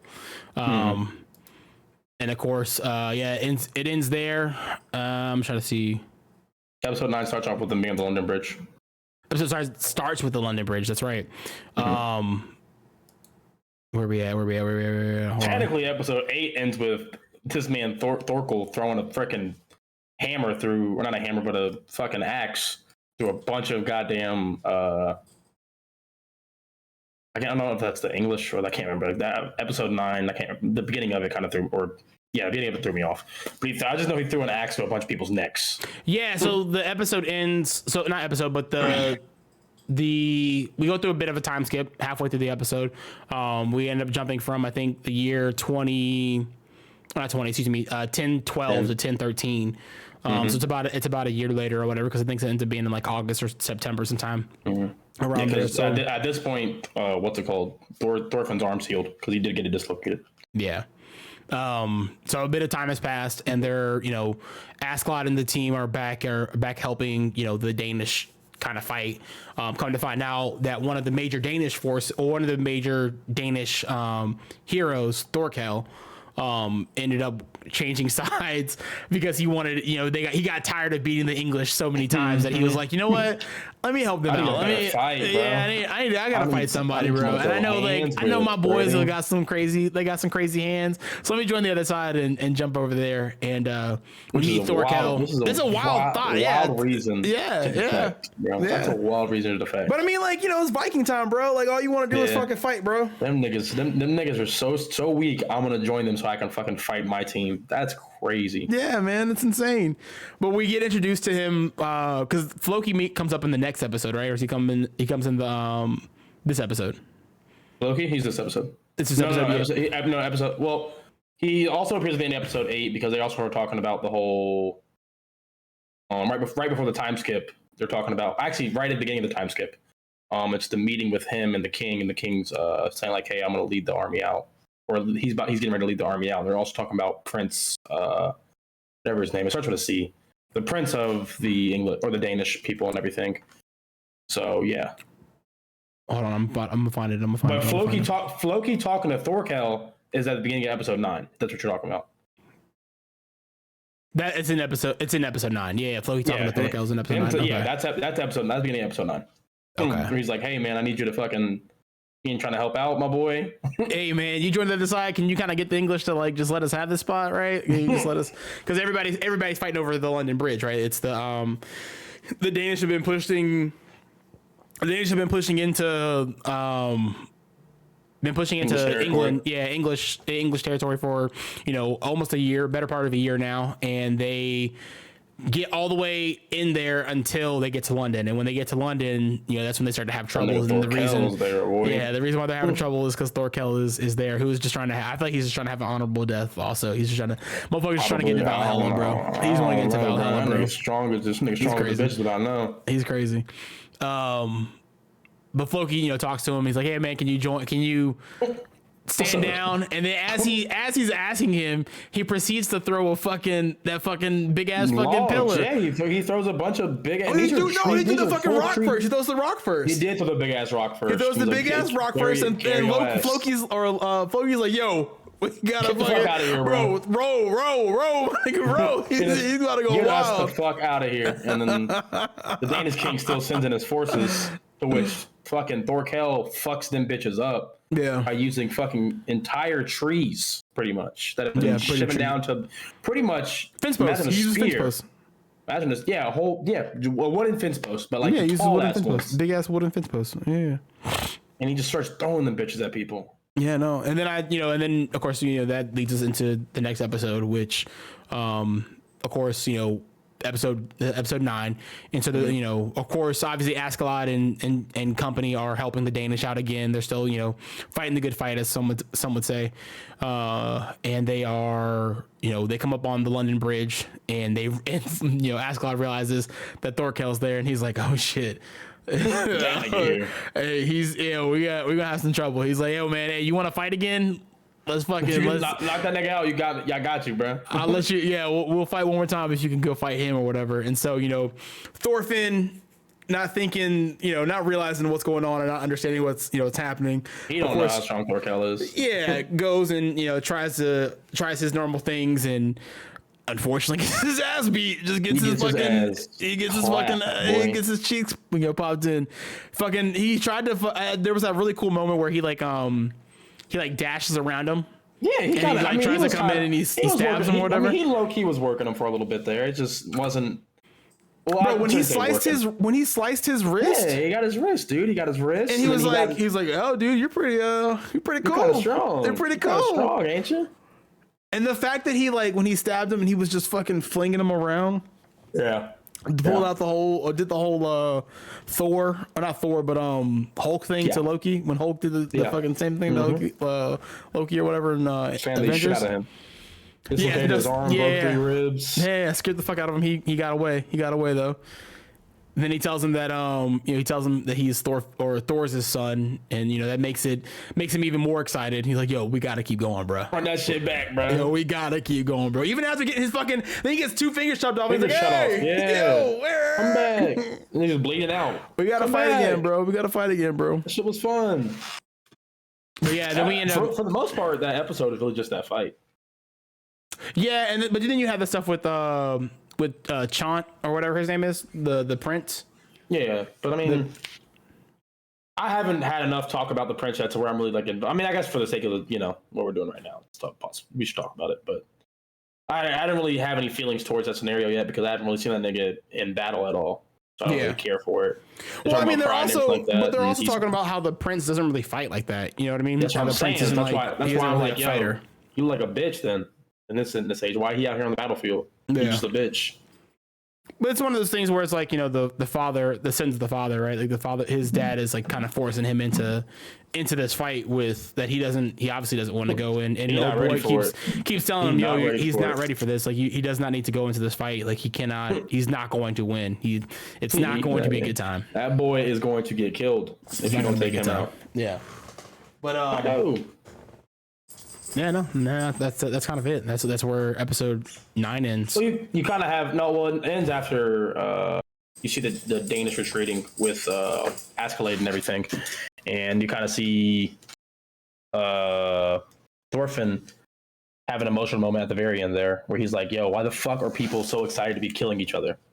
And that is like the last emotional moment. And that's also where you see. Oh yeah, you also have that. You see Thorfinn's resolve, where he fucking pops his arm back into place, and you see Askeladd kind of like a proud dad at that moment.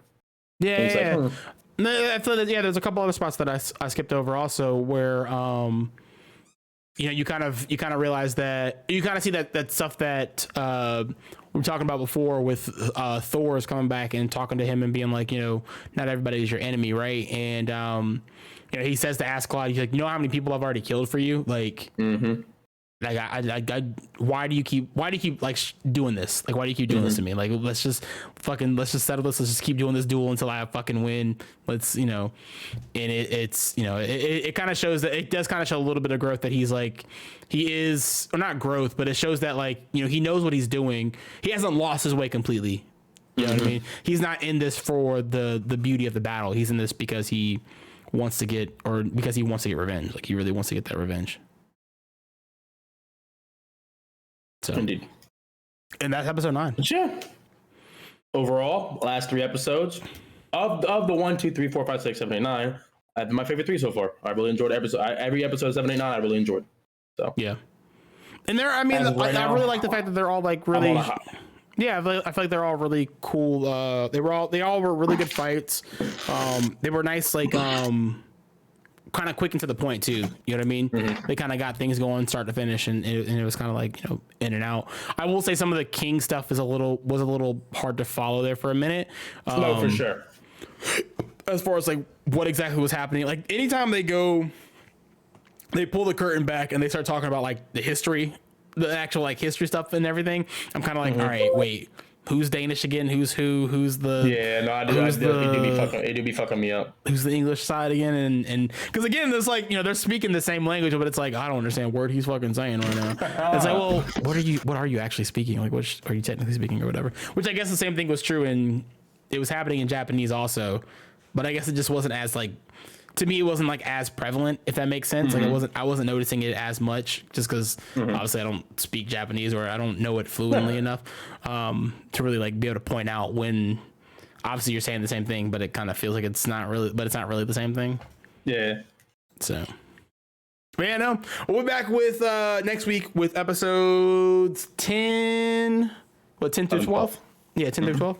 So back with next week's 10 through 12. That'll be halfway through the season. Mm-hmm. We'll do a halfway point kind of review. Keep watching Vinland Saga, man. If you guys are watching with us, let us know what you guys think of Vinland Saga in either the comment section or if you want to join us live, feel free to hop into the live chat. Of course, we do this every Tuesday at about 6 p.m. to 11 p.m. Eastern Standard Time. Leave a like, comment, all that good stuff. We're gonna do this watch long now, or not watch long, but this I guess it is technically a watch long, but it'll be a reaction to the Dragon Ball fan film. Mitch, any final thoughts or closing arguments about Vinland Saga? Anything you are expecting to happen? Do you think anything will happen major within these next 3 episodes? The next 3 episodes? Not that really. Will sway you one way or the other? No, not necessarily. I'm not really like, because I really don't know what to expect per se. I mean, they're gonna go back. If I'm not mistaken, the Danish were heading somewhere that was not the London Bridge. So they're heading somewhere else. So I feel like it's going to be, episode 10 might be like not necessarily filler, but like kind of an in-between episode. We don't see Thorkel again until like episode 11 or 12 maybe. So you don't think so? Yeah, probably not. Probably not episode 10. We'll may see him in episode 11 or 12, but I think Thorkel is going to come back and try to challenge somebody to a fight. But he really wanted to fight. He was pissed when they left. Yeah. Do you think Thorfinn's going to kill Thorkel, or do you think somebody else is going to come in and kill Thorkel? I don't know. I think if anything, Thorfinn will be the one to kill him, but it won't be for a while. Here's something I was thinking about too. Do you think that, because while yes, Askeladd is the one that technically pulled the trigger on Thor's death, do you think that Askeladd will ever tell Thorfinn that technically Floki was the one that called the murder for his father? That's a good thing. That's a good point. I don't think he ever does. If he tells him that, then he's not going to want to really kill him. Well, he might want to kill Floki, but he won't. It might stunt his resolve and everything. I don't know. It's a good question. Do you think it's going to be like would you think it's like a shell shock to him? Would you think that it's a... It would, yeah, it would be. I think he would still be angry with Askley, though, because Askley was the one who killed him, though. Correct me if I'm wrong, still to this point, he doesn't know that his father was a deserter, right? Yeah, he didn't know. He doesn't. Well, I mean, he kind of knows he was a deserter, but he doesn't know, like, remember, they were talking about... they talked about the runaways. We were runaways. Yeah. Mm-hmm. No, come back with us next week to watch those episodes or talk about those episodes of Vinland Saga. I guess without further ado, Mitch, do you want to pop into this? Yes, sir. Pop into this Dragon Ball fan film? Yes, sir. Been thinking about this for a little bit minute there. Let me share this with you. Let me know if you can see that. Yes, watch stream. Show my share screen. Confirm. Show non-participants. Are you getting a good feed? I'm not seeing anything as of right now. I mean, I see you moving your mouse. You see that? Yeah. You see me moving the mouse? Mm-hmm. Okay, cool. All right, yeah. But yeah, no, I think this will be part of the. This will be like part of the back half of our anime show, and then we'll wrap up the anime show. And we'll get into some games and shit like that. But yeah, let's go ahead and do this watch along. Of course, like I said, this is the Legend of Dragon Ball Tale. It is a fan film by the guy, I guess a team on YouTube, fan film team on YouTube. Stray Dog, definitely give them a follow and like this video and everything. I've heard really, really good things about it. Nothing but good things about it. If I'm being entirely honest, I feel like everybody has been really high on this. It's a adaptation, so it's one of those things where it doesn't actually follow the Dragon Ball story. It's somebody's own original idea, but they are taking the characters that we know and kind of twisting some things on their head. So yeah, let's watch this and see where it goes. Mitch, you ready? Yes, sir. Without further ado, here it is.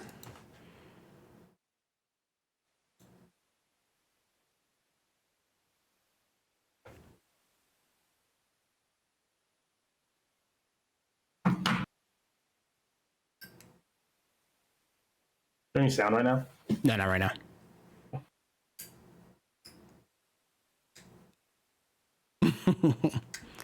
That's a really nice dedication. Mm-hmm. Lifetime appreciation for the craft of the manga innovation. Sorry.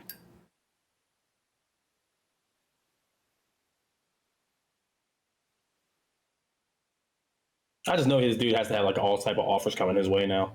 Oh yeah, it's got to be, bro. Got to be. This shit blew up, bro. Yeah, everywhere. Man. Because it's really good. Like it's really I mean, like from what I've seen, the animation for it is like really fucking good. Mm-hmm. It looks like it kind of reminds me of Lop and Ocho. Yeah. From Star Wars Visions. Mm-hmm. Stay strong. Your crown is here, and your kingdom awaits your return. Moana. This music's pretty hype too, I'm not gonna hold you. For real? Is that Akuma? That's an Akuma reference. You see that? No, I didn't see it.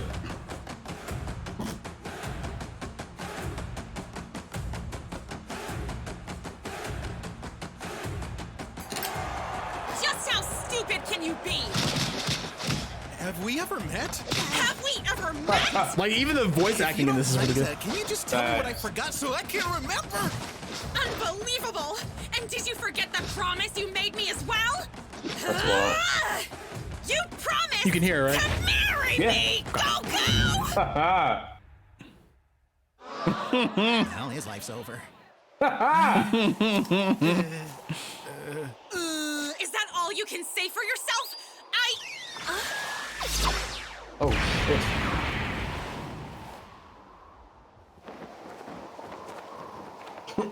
This nigga. Oh shit. Oh shit. Damn. Damn. Carry your ass, bitch. Oh, the fucking music too, bro.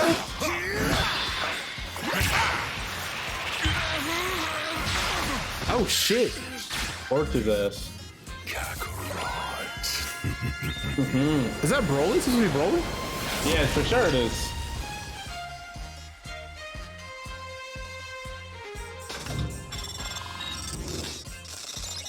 Weak ass. Oh, this is dope as a bitch, bro. Dun, dun, dun, dun. This music is hype as a bitch too. Fight, bitch. He's strong as fuck. Legend. Error.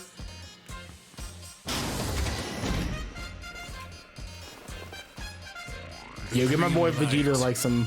The gold you fashion. It's not every day that a king leaves his throne. But for you, I make a royal exception. Okay. And it kind of reminds me of like, it reminds me of Trigger, like Studio Trigger. Yeah. That's what this looks like some Kill la Kill type, Gurren Lagann type shit. Oh, Gurren Lagann for sure.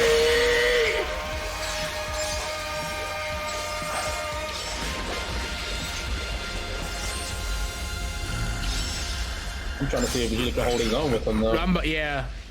All my life I've trained for this one. Oh shit. For the pride of the Saiyans. Oh, Vegeta's voice acting really good. Wet. Yes. Even you, Kakarot. Saiyan legend, hear me! Today a god falls. Bones to dust. Ashes to the wind. Oh my god, the fucking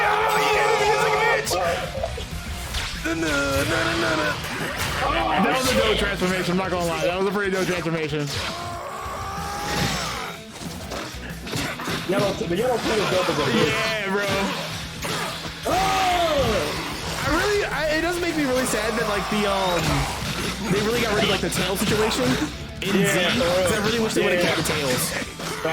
Bro, that man. Your ass. Oh, let's go, baby. You didn't get a Super Saiyan Blue? No.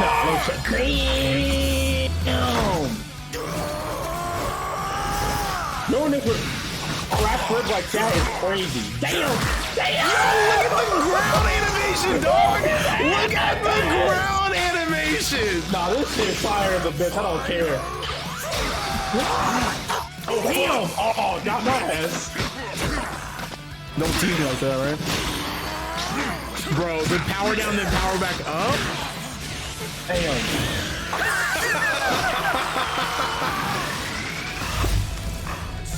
What oh, he got like a sword! Shit! Oh, got his arm. That's what's up. That's what's up. Oh, fuck. That's not good. Pick your ass up. Oh, Chi-Chi about to go crazy, bro. Chi-Chi about to go crazy. Oh, damn. Okay, never mind. No. Damn. God damn! I thought she was gonna do something. I thought she was too, bro. I really did. I don't know why. I thought she was about to work something. I thought she was about to do. Oh shit! Oh, the callback, bro. The music, bro.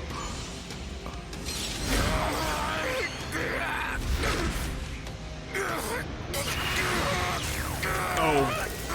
What the fuck? What the fuck?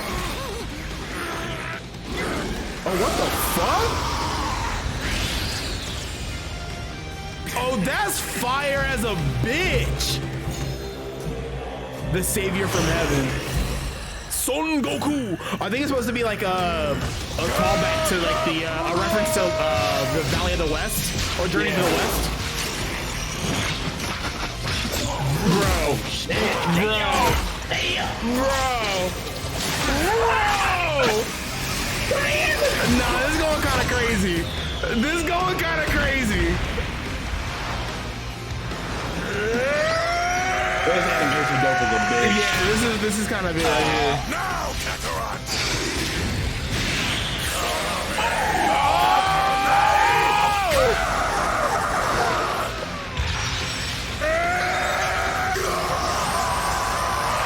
Goku's transformation is tough. I get it for sure. Yeah. Oh, like Ozaru Super Saiyan kind of combination. Yeah. That shit's kind of cool. What happened to all the people? No, they gotta be dead. It's Chi-Chi, right? Kakarot. Oh, Stop shit. calling me that. That name is your birthright. For you, just like I, are the legacy of a proud race of golden warriors. We are the keepers of the primal light. Your light is out of control and must be refined to be useful. Oh, this is Your days under the sun are numbered, Kakarot. So marry that woman while you still have the chance. And come with me. We have to prepare. For what? Oh shit. Man, I'm ready for part 2. I don't give a Bro, fuck there's what it gotta is. be more. Bro, what? It ends like that? You hear the music though?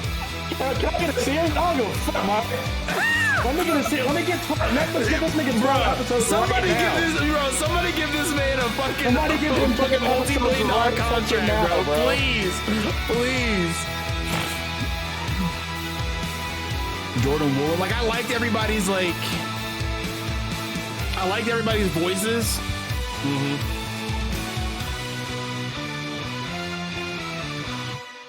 That was fucking fire. That was clean as a bitch, yeah.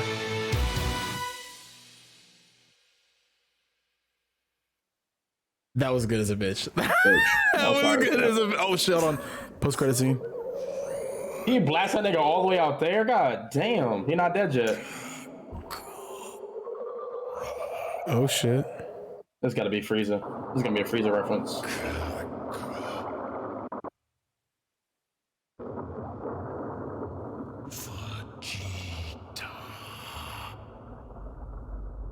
Oh shit. Maybe he destroys the planet. Maybe he destroys the planet Vegeta.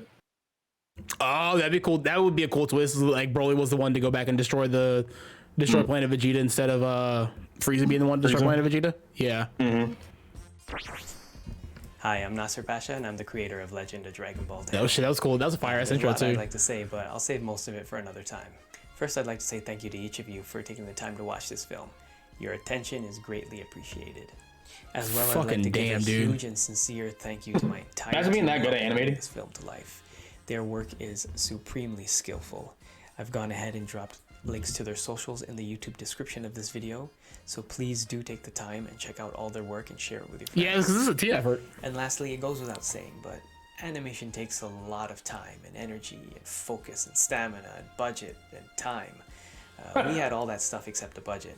My entire team did this out of the sheer enthusiasm for Dragon Ball Z and the project itself. With no budget, If this bro. film was something that you really That's loved so and you're tough. excited to see And that more makes of me my so other much work more and angry. animations, please consider contributing to my Patreon. Your patronage will be deeply appreciated. Makes you so much more upset with the Seven Deadly Sins animation. 4 years. Anyway. That's Wait, what did he say? Hold on, what did he say? That's what. It took Is that 4 what he said? years. It took 4 years? Yeah. Holy cow. What the fuck was that in face? Holy cow. That took 4 years. That makes sense though. This dude likes his shit though, bro, because like he's got like the number of not the number of callbacks, but oh, dude, there's like, no cool that's like fucking- right here, like the little Cowboy Bebop, like style ending right here with the see you on whatever comes next. Like that's like usually Cowboy Bebop ends it with see you later or so long space cowboy or whatever, kind of like a similar vibe like that. dude. Whatever. There's no chance that these guys aren't like rolling in cash offers now. Someone has to offer 400 million 400 million views right now.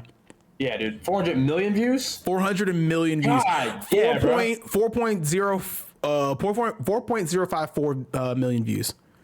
Only 500k likes is crazy. Yeah. Man, no one really likes YouTube. Nah, we hitting that like though. For real, I'm about to hit this dude with like pretty much everything I could possibly hit this man with. Right, that nigga.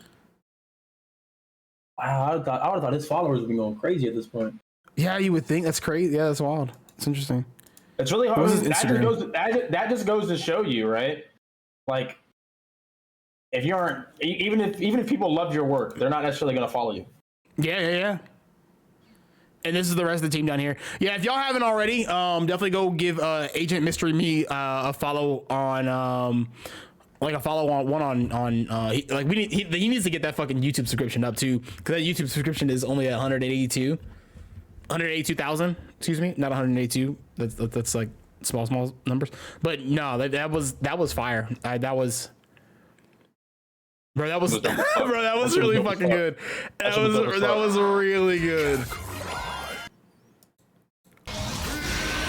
Like the whole thing from like, bro, like all of this.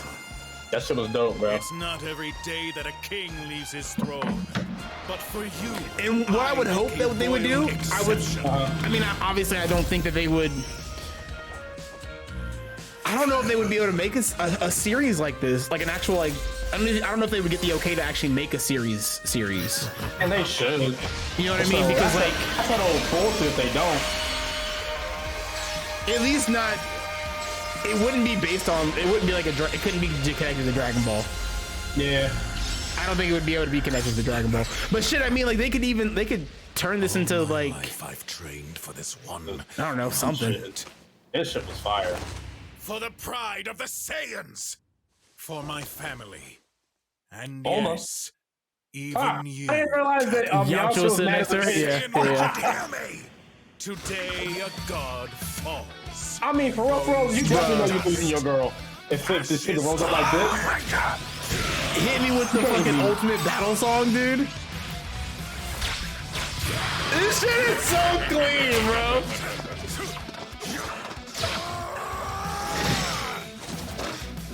I'm definitely watching this like 100 more times, dog. No budget is crazy, This bro. shit is insane.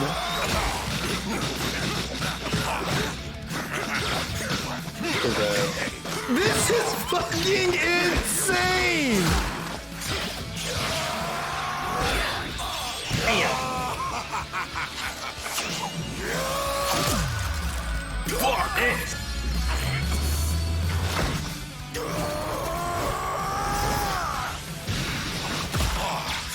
Bruh, this is the bounce, dog. It's the bounce. He was whooping his ass. It's the fucking bounce. Bitch, where you going?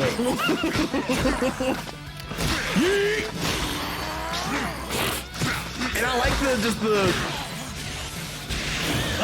the power down and the power back up. Sword, dude. I've never thought of a sword concept for Dragon Ball Z, but that's fire as a bitch. Well, I mean, Vegito does this shit with his like arm, like the spirit sword or whatever. I know, but still. Nah, a sword like that is like it, like you hold it in your hand. Yeah, bro. I like how we both thought Chi-Chi was about to go crazy right Do here. some shit here. Something. Bitch, give me your armor. God damn.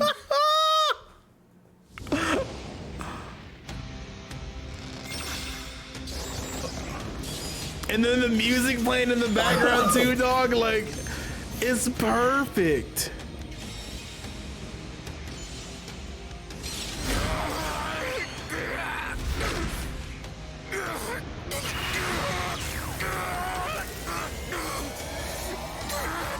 And I like this because it's one of those things where it's like you think you know where it's going, but you have honestly, you have no idea. It's an original, yeah, it's an original concept.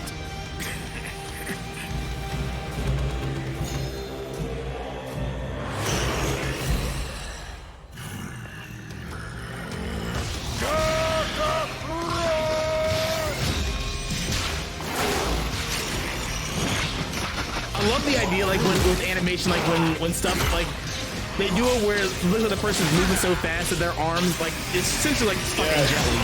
Yeah. Damn.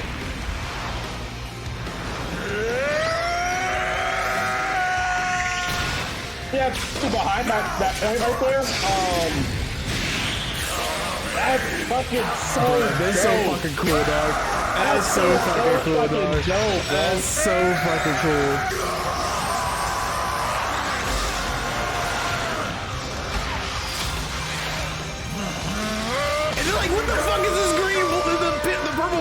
bro.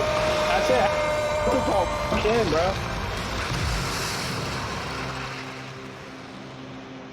Yeah, if anyone was back here, they're dead for sure. That shit sent him flying for a minute. Sent him flying for a brick. I remember. It's Chi-Chi, right? It's Kakarot. Stop calling me that.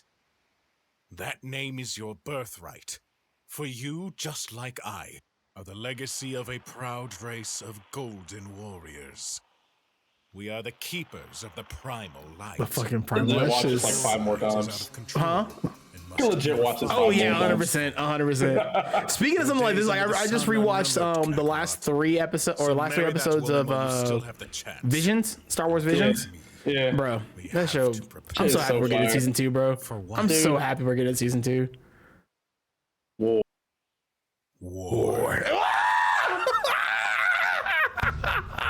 That shit was dope, dude. What? Oh fuck, man. No, that shit was clean. That shit was clean. If y'all haven't already, go check this out. Go check it out. Go give him a like, give him a thumbs up. Go watch it 100,000 more times. Pump this man's numbers up. Give him like, subscribe to them. All that shit. This was cool. This is cool as a bitch. That shit was fire. This is cool as a bitch, bro. Let me see. Oh, will it show me the chat replay? Oh, I have to play the. Suddenly we're in Kill a Kill. Damn, what? Nah. Yeah, everybody kind of likes. Everybody's liking it, bro. Everybody's fucking with it, dog. That's dope as hell, man. Sun Wukong, yeah, dog. Like that's what I thought. Yeah, that's exactly. That's the vibe I got. Exactly. I got Sun Wukong for sure. And that's a cool like that would be a cool twist on them, like being able to if they could get the okay to like go ahead and make a whole show or whatever. That would be such a cool like. Imagine this shit Doctor Strange, like a multiverse, type deal where it's multiverse madness type deal where this is an alternate universe where these things happen, and what our idea of what the Super Saiyan was isn't actually like what the Super Saiyan is. Like, what the fuck is the primal light, dog? What the fuck is the primal light, dog? I have a lot of questions, and I want them to have like a 12 episode. And why does Goku only have? Why does Goku only have fucking? You can give proceeds, and for real, Dragon Ball doesn't need any more money, bro. Just like, hey man, give us 20% of what you make, and then go ahead and have some fun. Toriyama, just come on, bro. Funimation, don't be like that, bro. Don't come on, Funimation. What's wrong? Everybody else gonna have some type of money, bro. Come on, bro. The story's way cooler. Only because I wonder how people knew about it. I wonder how they knew. Oh, I guess he's got a decent following now too. Well, how people knew about this? How they knew about it beforehand. That shit blew up. I'm saying because like these are all like live. These are live. Like this chat replay is a live watch along. So I'm just assuming that people they were probably following him beforehand. They still were following beforehand. One, and then you could also have had. They showed clips and previews of it on TikTok, and they had a live showing of it the other day. Oh, it was a live showing on TikTok. No, I don't think it was on TikTok. I think it was. I'm saying they could have had like videos, clips cut out that they put on TikTok. They were pushing hard as fuck right before this. That way they got a following so people could see it. That way a lot of people showed up for this. Yeah. That's bro, just that's my fucking bro. That was. That's what that was good. Given diplomatic orders by the Grand Council, Vegeta, now King of the Saiyan, sets out on an interstellar assassination mission. Target planet Earth. Objective 1, eradication. Objective number 2, package retrieval. Meaning he came down to like blow up Earth and then grab Goku. Or kill Broly and then grab Goku.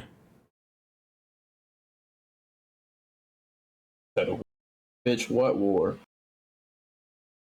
Now we have to prepare for what? War. That shit's amazing. That shit's amazing. That shit went crazy. I want to watch that Goku transformation one more time. I want to watch that Goku transformation one more fucking time, bro. That shit was so fucking dope. Just one more time.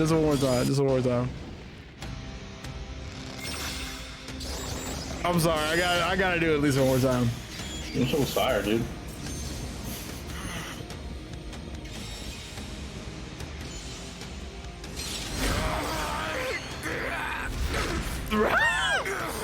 The fucking, it is just like the hair on the arms, like. Yeah.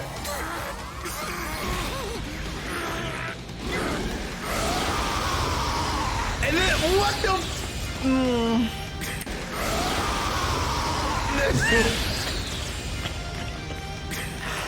That shit is so cool. I'm hoping that the Black Wukong game that's supposed to be coming out. Yeah, that's also like loosely based off like the Journey to the West, or Journey into the West. Excuse me. I hope that it adds something similar to this, like something, you know, transformation wise anyway. Bruh. That shit was fire. Yeah, that shit was good. That shit was good. Anyway, that's gonna wrap our anime segment for this Tuesday. Of course, we'll be back next Tuesday doing our reaction/discussion to episodes 10, 11, and 12 of Vinland Saga. Let us know in the comment section below what you thought of the Agent Mystery Meets and the team. What's the team's called? What's the team's name again? I missed it. Stray Dogs. There you go. Animation. The Stray Dogs. Yeah, there's just right there. They know what the Stray Dog guys, what they thought of this video. Go over there, let them know what you thought of the video, bro. Go let them know. Let them know. Give them a follow. All that good stuff. But we're gonna keep doing our thing, Mitch, on stream for the YouTube families and family. Till next time, y'all. Can I go pee? Deuces.